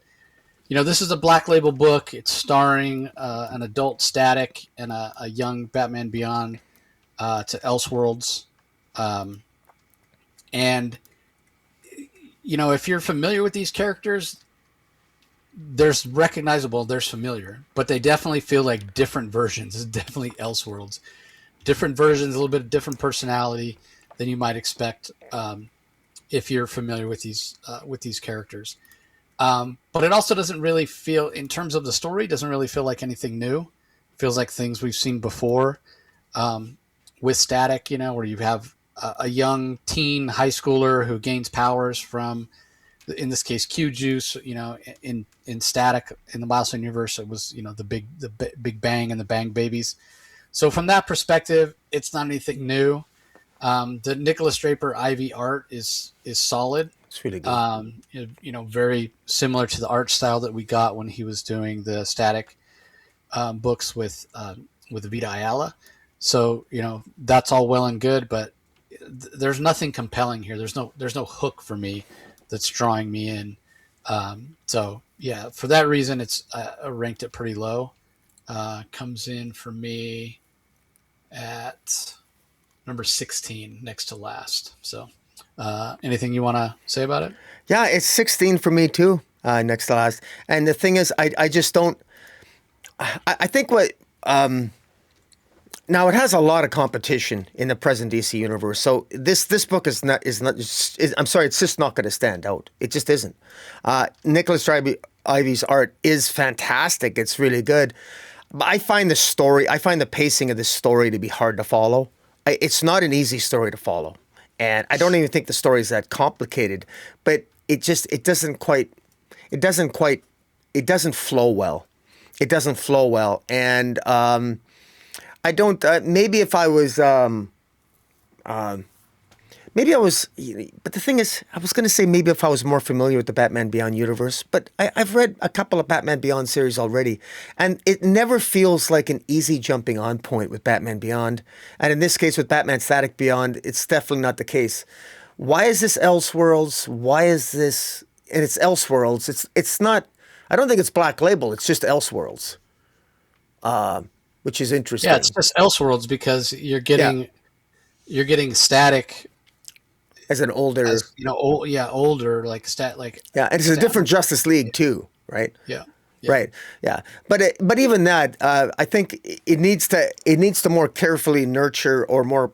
We need. I feel I needed more setup. This is issue 2. Issue 1, I needed more setup, and I still feel I need more setup because I feel like I'm just not familiar enough with this world.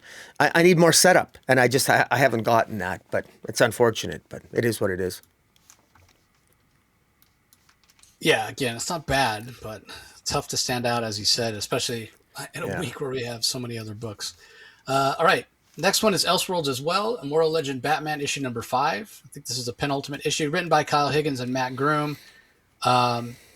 We've got part 1 art by Erica Durso and Igor Monte, and then part 2 is Dan Mora and Tamara Bonvillain. Letters are by Becca Carey.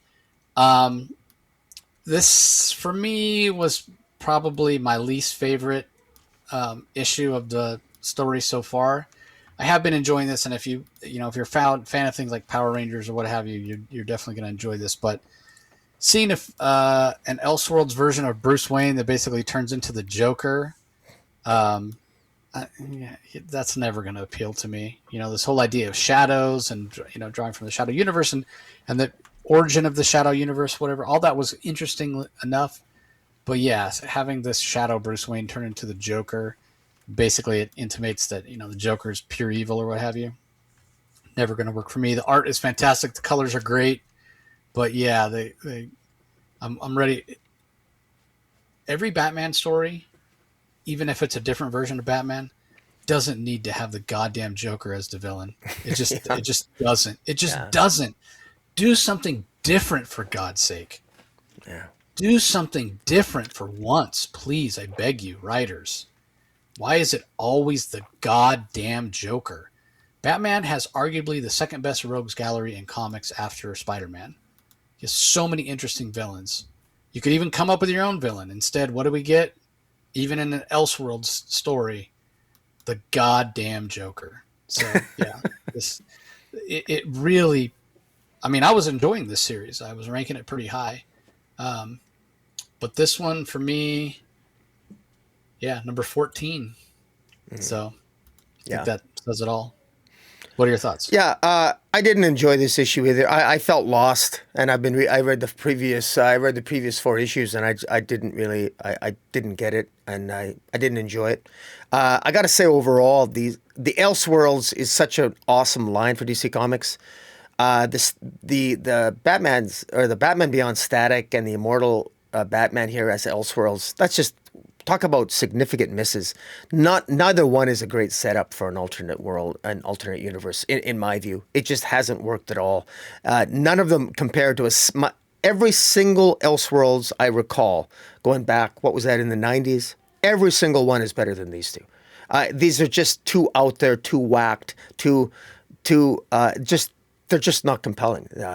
To be honest with you, in my view, they don't pass the muster. They don't meet the standard of an Elseworlds in my mind. They just don't. Opinions vary, and I realize it's a different era, and some comics are not for me. And I'll just say that these two they're not for me. I don't think that these are going to. I hesitate to say I'd be surprised if these do well on the trade paperback market, but who knows? Maybe I'll be wrong because they do have a manga feel to them a little bit, perhaps maybe more. I bet Immortal Legend sells well in trade. I love the first issue. I think I gave it my book of the week. I thought it was fantastic. Such a great. So many great ideas here. Gotham is a planet instead of a city. Yeah, there's fantastic ideas here, but I just can't get behind retreading a different version of the Joker. Like, God, how many versions of the fucking Joker do we need? Yeah. Batman who laughs, blah, blah, blah. Like, enough with the Joker, man. Like, Joker's is about to take over as my most hated DC character. He's about to steal the throne from Amanda Waller. I'm just sick to death of the Joker, so... And we get to talk about him in 2 more issues, everybody. We talk about Red Hood versus the goddamn Joker. Uh-huh. So, anyway, let's move on. Up next, we have Absolute Wonder Woman number 15, The Mark of Hecate. A duet with Absolute Batman 16 is how DC is calling it. Kelly Thompson, writer, Hayden Sherman on art, Jordi Belair on colors, Becca Carey on letters. this is a complete story in and of itself. Absolute Batman is a complete story in and of itself. So it's not a crossover in the traditional sense, which I appreciate, that they're trying to keep them separate. So I don't think we haven't had our first crossover, even though I think that word was used at one point when this was announced, but they're not really crossovers because they kind of stand on their own. I thought Hayden Sherman knocked it out of the park with the writing. With the art. I was thinking about the way Kelly Thompson, the characterization she gave to Absolute Batman. He didn't come across as quite as intense as he does in the hands of Scott Snyder, but I thought she did a fine job in writing him, and it was great. I think she did a great job writing the interactions between the two as well. All that being said, this didn't make my top 5. Came in at number 7 for me, because it didn't feel like the story here was, I don't know, as big as maybe I was expecting, considering this is the first time we're seeing 2 absolute versions of these heroes meet in a story. I kind of would have, but again, that's probably not Kelly's choice necessarily, especially if DC wanted to be like, okay, we're going to have these 2 characters meet, but it needs to be a standalone issue, and then we're going to have them meet in Absolute Batman 16, and that's going to be a standalone issue as well. Just feel like, okay, if these 2 are going to meet for the first time, make it a true crossover, give us a multi-part story, and that just wasn't it. The story felt small in a way, and that felt like it kind of diminished their first meeting. So anyway, just my 2 cents. Made your top. Well, it was in your original top 5, Rocky. I don't know if it still is, but yeah, give us your thoughts. Oh, this was easily in my top 3. I thought this was fantastic. Absolutely fantastic. This is in fact, it's one of the best issues of Absolute Wonder Woman in my pick so far, of Absolute Wonder Woman. I think this is amazing. I'm stunned that Kelly Thompson wrote this, because she impressed me. I almost feel like apologizing to Kelly Thompson. It's not that I don't think you're a good writer, Kelly Thompson. I just wasn't expecting this good a title, an issue for you. I love this. And this is exactly the type of issue that I want from these 2 meeting. I love the fact I got the impression that Batman, he was trying his damnedest to be dark and gritty and grim, but he couldn't, because Wonder Woman is so relentlessly bloody nice. She knows, her instincts tell her that Batman is a warrior. And she speaks so respectful of him, and she's mindful of him, and even Batman's first impression of her was friendly, and she's very open with him, explaining to him that she didn't want to trapeze around his city uninvited. So she made a bat symbol out of magic, and then he asked her about magic and what it is, and she said it's advanced chemistry with unconventional intentions and unusual resources. She answers all of Absolute Batman's questions. She's very open with him, and she says she's there to investigate some murders that she believes were related of a worship of Hecate and Batman is familiar with them, and so they go together. They go and they check out the murder scene. And Wonder Woman, we know that Wonder Woman previously acquired a disc with. That when she was in Area 41, she got one of the scientists gave her a disc that has all the information on it that Veronica Cale and the Absolute Justice League have of Veronica Cale and the Joker. They have a lot of information that they've compiled on Absolute Batman, Wonder Woman, and Absolute Superman, and she gifts Batman that at the end, and she says, at some point we're going to have to introduce ourselves to the Absolute Superman, and so this is she also gifts Batman with a symbol of hers, basically saying, if you ever need me, touch your bare skin to this and demand an audience with Diana of the Wild Isle, and that particular symbol that Batman is handed, that she gives to him, comes into play at the end, because it ends up that this whole issue was a setup by Veronica Cale in machinations with the Joker to try to set up and take out both Diana and Batman. I thought it was very well done, and the simplicity of the storytelling. Wonder Woman could tell that this wasn't really a ritual for Hecate, and that this was really all set up, but I thought it was brilliant how Kelly Thompson set it up that, because based on a theory that Veronica Cale had a theory that perhaps legend has it that this Wonder Woman is made of clay, that maybe if they do a ritual that could take out a golem, or by way you could control a golem, golems themselves are somewhat made of clay. So maybe let's sort of create a fake or a quasi ritual that we can try to take over Wonder Woman. And they almost do. And it wasn't for, fortunately for Wonder Woman's foresight, by giving Batman that artifact where he wishes Wonder Woman back to help him, that it brings her out of the trance that she was put in. And it was just brilliantly done. And Wonder Woman then realizes just how intelligent whoever the forces are that are rallied against her. It never occurred to her that it was a very ingenious way to try to get one up on Wonder Woman. Wonder Woman didn't think she was vulnerable to that type of sort of magical, tactical approach being used against her. And I thought it was very brilliant. And I just thought it was great for a one-issue story, and it ends with them, knowing that whoever it was, they know that there's more machinations. There's forces against them, and Batman and Wonder Woman knows that at some point they're going to have to confront Absolute Superman because they stand out. They know that they stand out amongst the world. Absolute Batman and Absolute Wonder Woman are very much aware of how much of an outlier, how much both of them are outliers in the world of the Absolute Universe.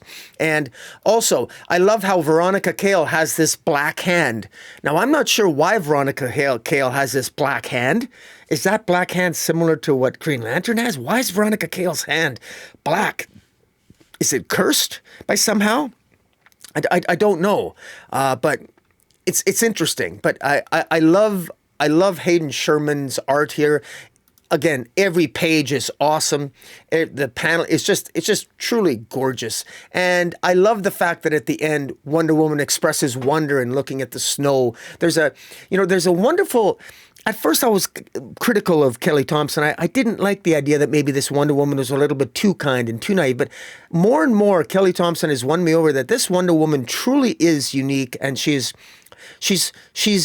not a doughhead. She's not a dumb blonde like the mainstream Wonder Woman routinely is characterized as and written as, in my humble opinion.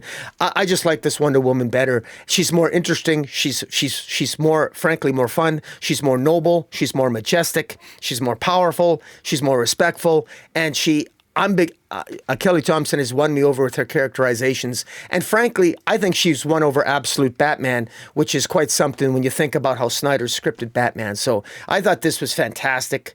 And I really quite enjoyed this. Great. All right. Up next, we have Absolute Superman number 14, written by Jason Aaron, Rafa Sandoval on art, Ulysses Areola on colors, Becca Carey on letters. So this concludes the second story arc, and in a lot of ways, the whole first year. I mean, it's issue 14, but kind of culminates in the entirety of the Absolute Superman story up to this point. And it's going to head in a little bit of a different direction. He's going to have like a more normal suit. He doesn't have soul anymore. The sort of artificial intelligence that's been helping him out. Still has the cape, can still control or whatever, but it's just not sentient any longer. And that being said, there's a lot stuffed into this issue, and I felt like maybe a little bit too much. So that's why I only ranked it at number 5. Still had to put it in my top 5. The art by Rafa Sandoval, the colors by Ulysses Areola are absolutely fantastic. And it was really great to see Superman kind of triumph over Ra's al Ghul. But that fight was a little bit anticlimactic. It almost seemed like Ra's had the upper hand, and then Cal fights back, and Ra's almost gives up in a way as soon as his sword is shattered. But he didn't feel defeated, if you know what I mean. So, yeah, I just thought the pacing of it was a little uneven, and it was a little bit choppy, and I almost feel like this fight should have been spread out over 2 issues. So especially considering the build up, up to this, and it just felt a little rushed to me. So that's why I ranked it a little bit lower, but I'm still enjoying this. It's Absolute Superman, still my favorite title. and I'm really curious. I think we'll get some real forward momentum in terms of characterization as we see, because I expect that Absolute Superman's going to sort of come out of his shell a little bit more in terms of, he's going to put on a more traditional looking suit. He's going to be out there interacting with people. He's not going to be such a secret. And it's going to be curious because in a way that's painting a target on his back. So with the Lazarus Corporation exposed as for their criminal activities and what have you, they're not going to have as much power, but who's going to show up to kind of take the place in that power vacuum? That's interesting as well. So this was a great issue, but didn't quite live up to the standard of most of the Absolute Superman issues for me. So anyway, where did you rank it, Rocky? What are your thoughts? Top 3. I love this issue. I love the battle here. I love the fact that it was really super fast paced. I didn't mind that because I felt that it was in keeping with this was building to a head, and it was getting faster and faster and faster. And just as I think it's been, in many ways, it's been a slow build. There's a lot of people who've been saying sort of like, well, it's we spent too much time on Krypton in the earlier issues, et cetera, et cetera. Frankly, most of the criticisms against Absolute Superman, I've pretty much disagreed with all of them. I've been loving the entire series. And I love how it's been building up faster and faster and faster paced. And this issue is very fast paced. I'll grant you that. I loved it. I enjoyed it. And I think it worked for me. Now, I say that at the same time having one particular criticism, and maybe you can answer this question for me, I don't know, but I don't quite understand how Saul has been destroyed. I love the sacrifice that Saul makes by corrupting Brainiac had control of Saul. Rather than let himself be controlled by Brainiac, Saul essentially exploded himself and destroyed Brainiac too, or at least the prevented Brainiac from utilizing his computer programming or what have you.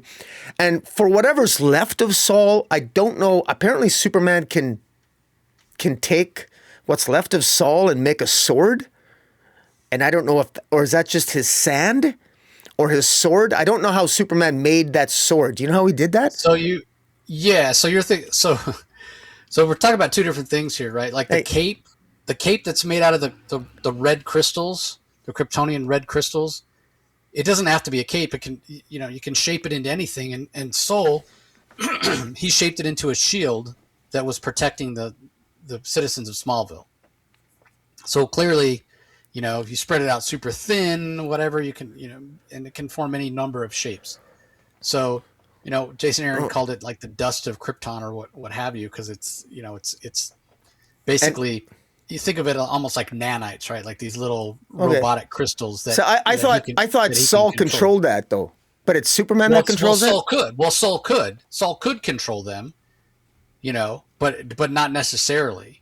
Okay, because Superman. Soul is like the intelligence. Soul's like a computer program.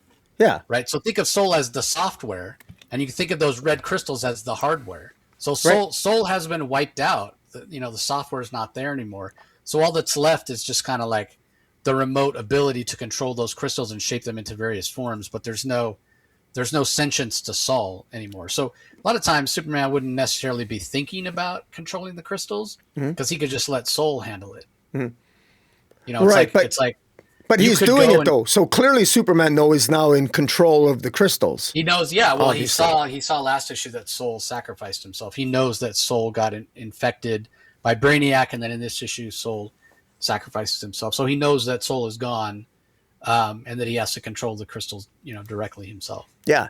But well, anyways, that's cool. Like I could, over time, I think I would probably infer that. I mean, it was clear that obviously Superman, because visually there's some stunning moments here.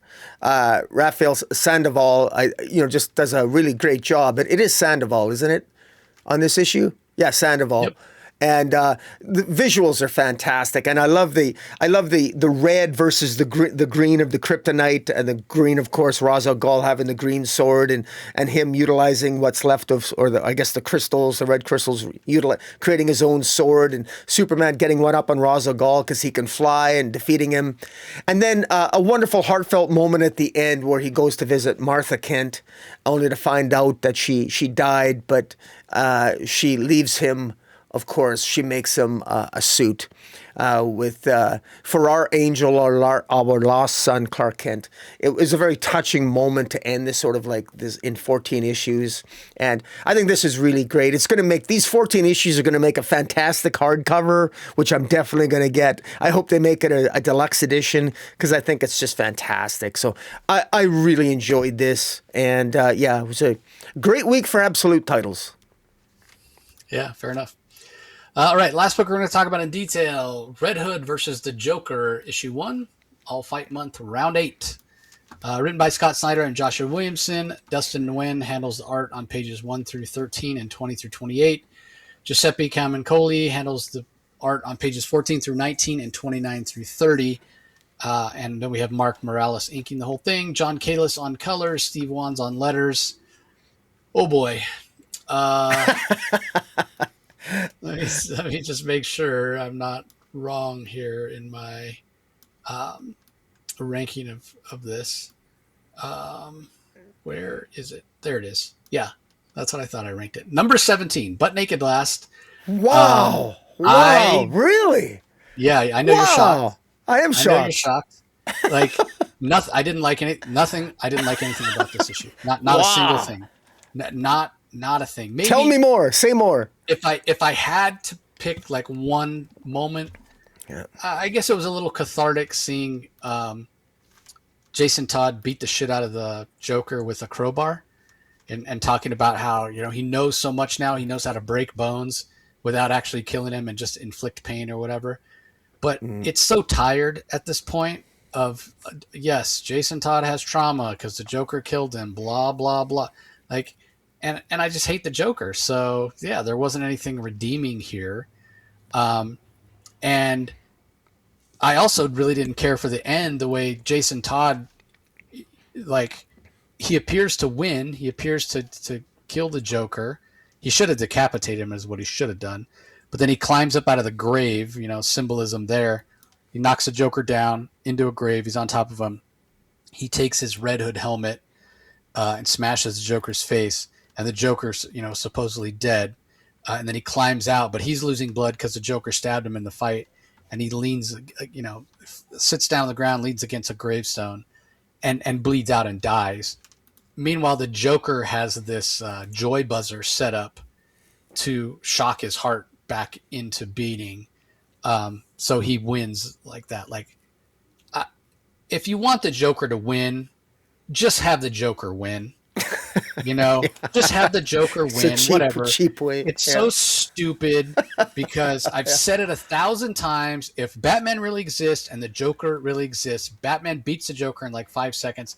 The same is true for Jason Todd. Maybe it takes him an extra 5 seconds. Maybe it takes Jason Todd 10 minutes to beat the Joker. And I don't buy the bullshit reasoning here at the beginning where Jason Todd's like, yeah, I remember the first time I saw Batman beat the Joker, and the reason that the Joker was able to stand his ground is because he's so chaotic. His fighting style is so chaotic. You can't predict what he's going to do, and he doesn't fight in a way to protect himself.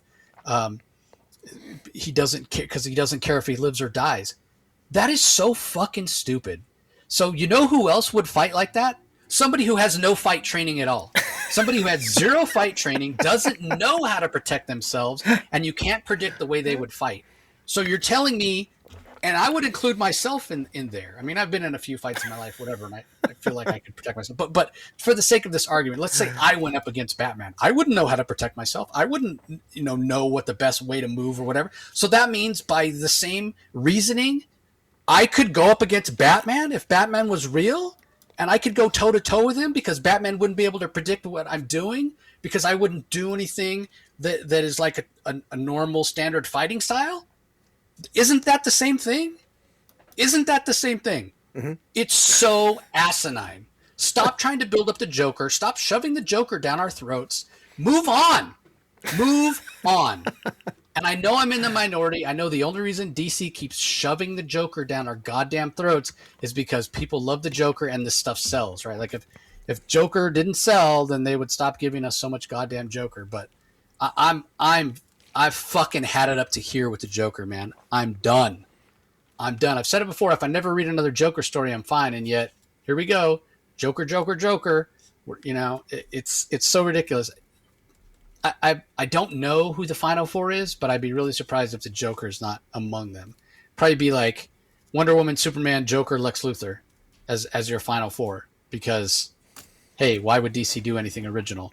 When I still think having somebody like Aquaman or the ruthlessness that Guy Gardner has shown would make more sense if it's actually the rules of DCKO as we were told. But clearly it's not. Clearly it's just a popularity contest. Yeah. So the Joker beats Jason Todd. There's no catharsis here. There's no closure. Jason Todd's still going to, you know, whenever it's all said and done and the universe gets remade, and who knows if the other heroes that didn't make it are going to have their memories. But if they do, Jason Todd's even going to have more trauma. I thought I finally, you know, exorcised the demons and cathartically defeated the Joker, and it turns out I didn't. He still beat me. He still won our matchup.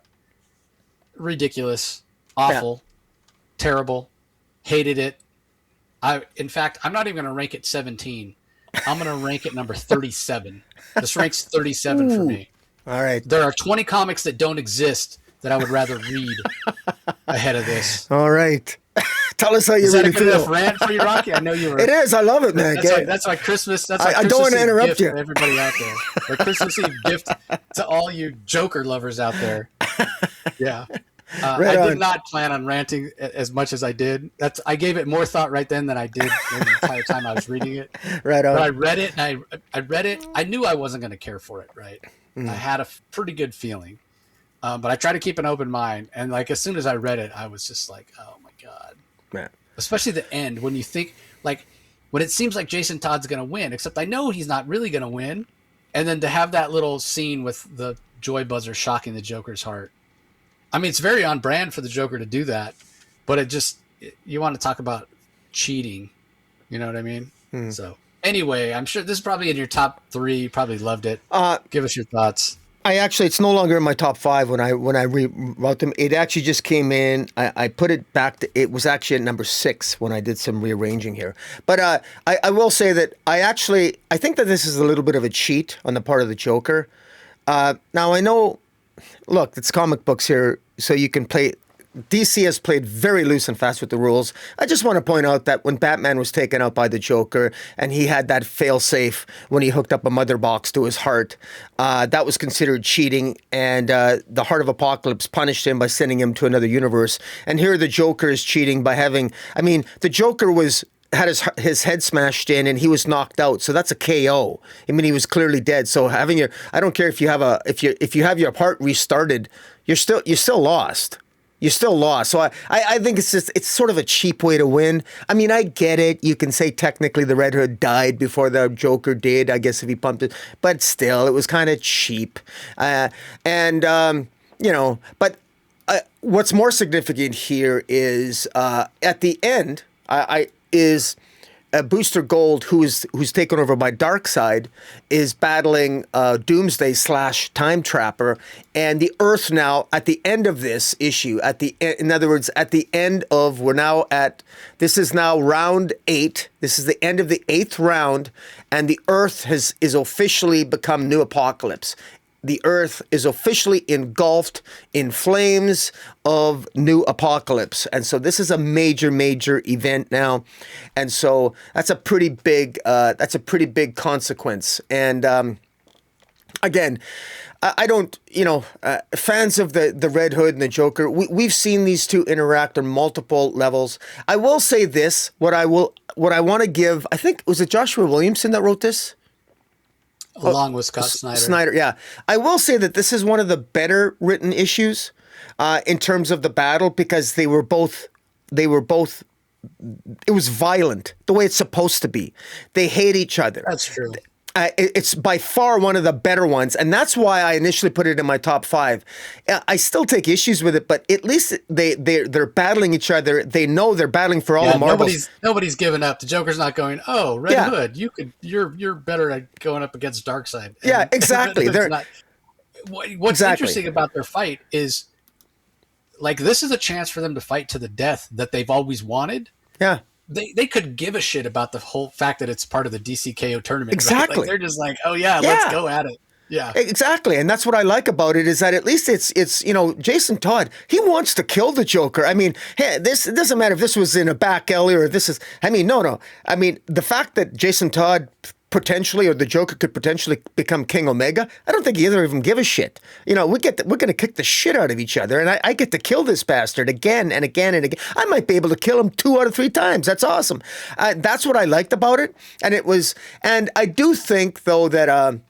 I will say that it really is not necessary for the Joker to win, given the way I suspect that this whole thing's going to end.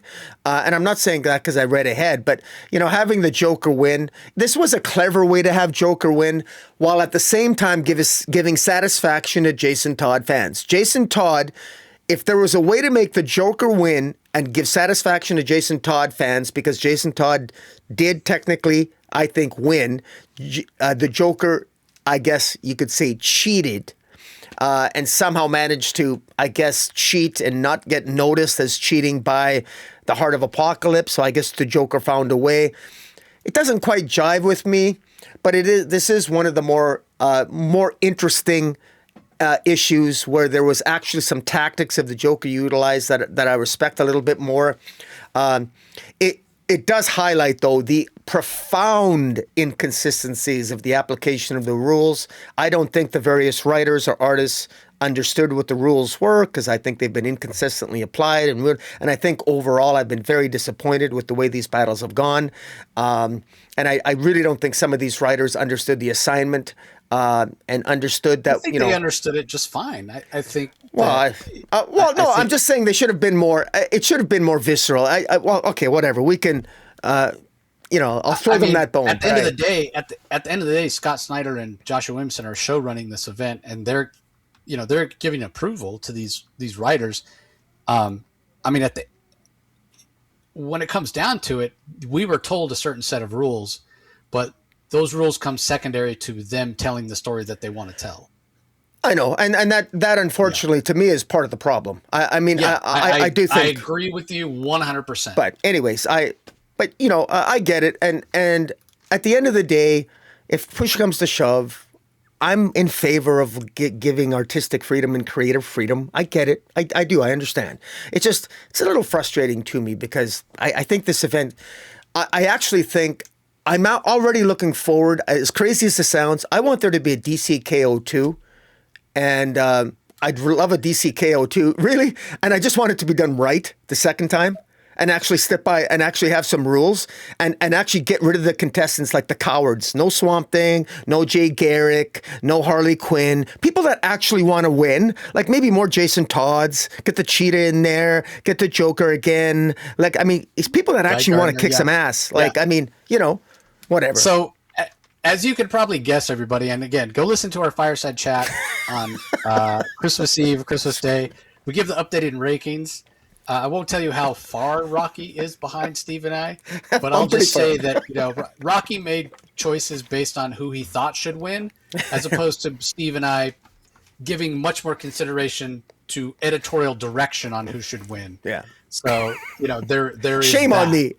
How dare you? But again, I knew the Joker would go far. You know Lex Luthor is going to go far, despite who should. It's very, very frustrating. All right, so those are the books we're going to talk about in detail. I did want to give a shout out. I was talking about not a lot of great variant covers this week, but I forgot to mention when we're talking about Absolute Wonder Woman. Absolute Wonder Woman is the exception. They are every one of the covers for Absolute Wonder Woman is fantastic. I ordered the Derek Chew variant where she's holding she's holding her sword over her shoulder, but that. One that Rocky has up on the screen right now by Kyo Young Eon. Yeah, that's the one I ordered. I'm gonna have to go and pick that up. As and I also ordered cover A because I just thought it was cool with both of them on there together. But I'm gonna end up with 3 covers because I got to get that one as well. That one just looks fantastic. Yeah.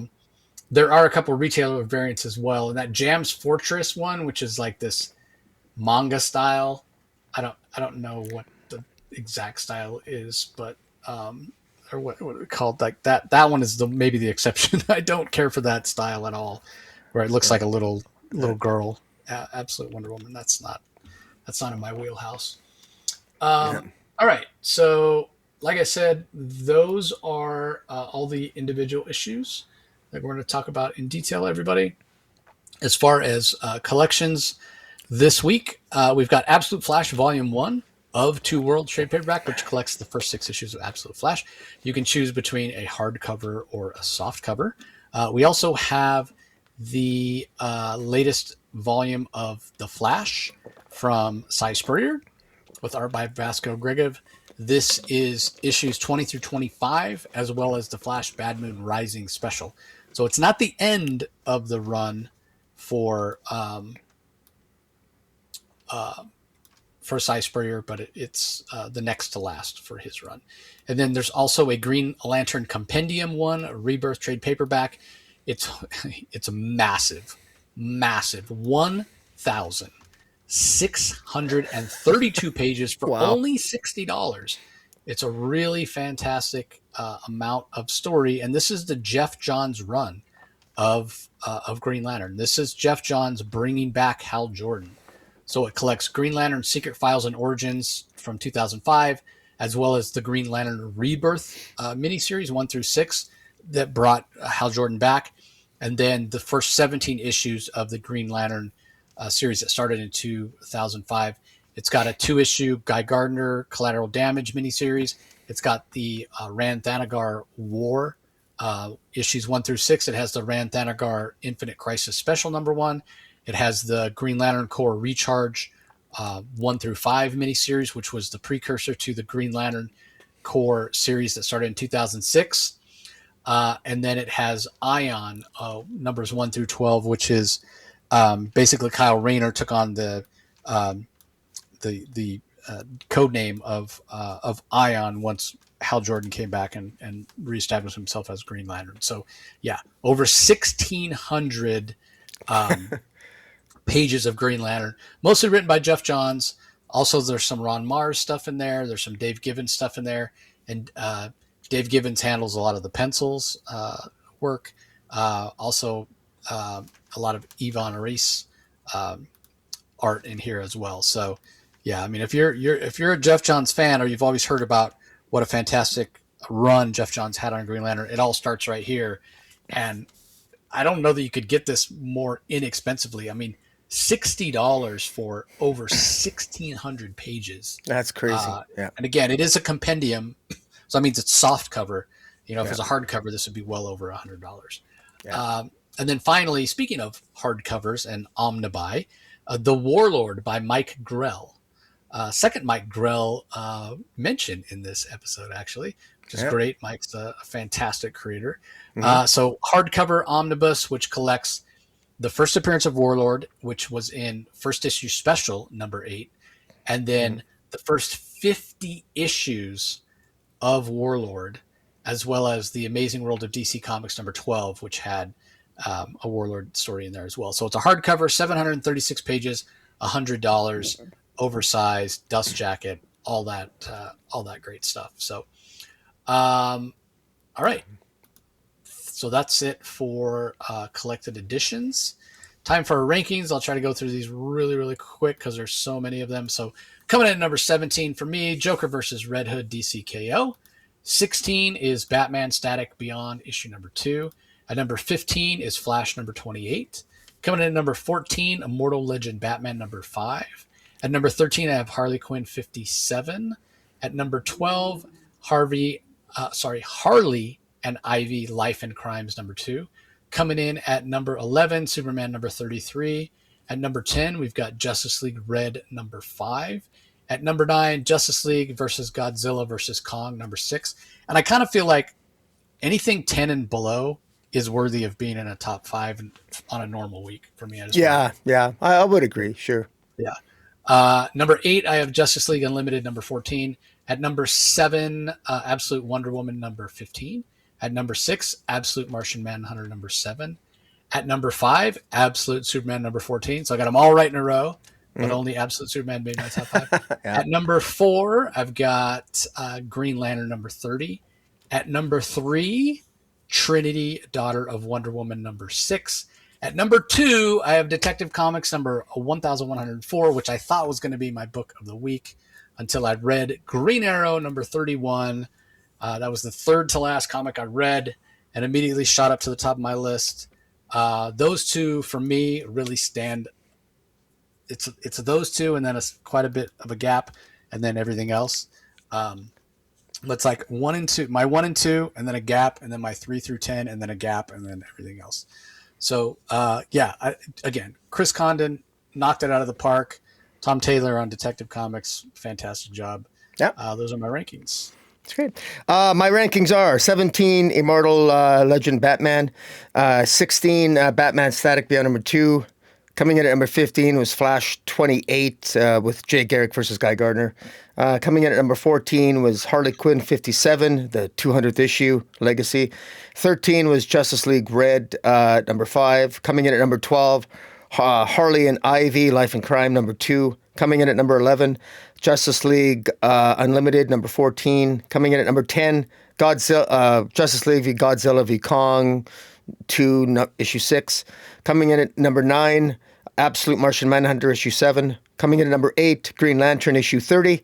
Coming in at number 7, Superman 33, which was Lex Luthor versus the Demon. Coming in at number 6 was Red Hood versus the Joker. Coming in at number 5 was Trinity issue 6, Tom King. You actually managed to impress me with that. Coming in at number 4 was Detective Comics 1104. Coming in at number 3 was Green Arrow. As you said, it was an excellent issue. Coming in at number 2 was Absolute Superman 14. And number 1 I absolutely love was Absolute Wonder Woman issue 15. I absolutely loved it. It was, I actually thought it was, for me, it was nothing. I didn't feel anything came close to that this week. I loved it that much. Like I said, I'm just really on a love fest for the Absolute titles, and that just really, it was a great week. And like you said, you actually, I appreciate your comment there about there was easily, we should have done the top 10 this week was pretty good for both of us. Yeah, so we had two the same, Flash at 15 and Harley and Ivy number 12. Actually 3. Harley and Ivy, Life and Crimes at 12. Yeah. Flash number 28 at 15, and Batman Static Beyond number 2 at 16. Yeah. But yeah, very, very interesting. Like I'm looking for the it always interests me, the big gaps. So the things that you really enjoyed that I didn't. So you have Absolute Wonder Woman at number 1. I had it at number 7. So it's a pretty big gap, although not, not tremendous. So I'm looking, there's nothing that's in my top 10 that's not in your top 10, with the exception of the Joker versus Red Hood. That's the one. 17. Yeah. I've got it at 17. You have it at 6. Yeah. Everything else that you have in your top 10 is mostly in my top 10, and vice versa. The way you made space for that is I've got Superman at number 7. That's in my top 10. You have Superman at number 11, just out of the top 10, and you've basically replaced Superman. No, I've got that backwards. I moved that Superman number 7. Justice League Unlimited. Yeah. So anyway, so that's the one that we're really far apart on, for the reasons that we talked about. So yeah, I always find that to be interesting. I like to look at the ones that really landed different. If I got something ranked last and you've got it in your top, that's always interesting to me. So anyway, that's going to do it for this episode, everybody. Again, we'll probably won't be here next week because we're going to take the week off and celebrate the holidays, but you'll have plenty of other episodes of us and plenty of more screen time for us with that 2-part fireside chat. I mean, I know we talked for like over 4 hours. Now, a lot of it was after we had stopped recording, but I think you guys have at least 3 hours of us to enjoy on Christmas Eve and Christmas Day. They're thanking you for the warning. Yes. Yeah, if you choose to spend your holiday with us. But either way, happy holidays, everybody. Merry Christmas. Hoping everybody has a prosperous new year. And we really appreciate the support, as always. So don't forget to leave comments. Let us know what you thought of this monster week of DC books.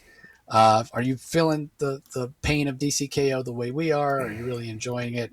Don't forget, like, comment, subscribe. I'm not going to go into detail because we've already talked too much. You guys know what to do, but we appreciate the support as always, and we'll talk to you next time.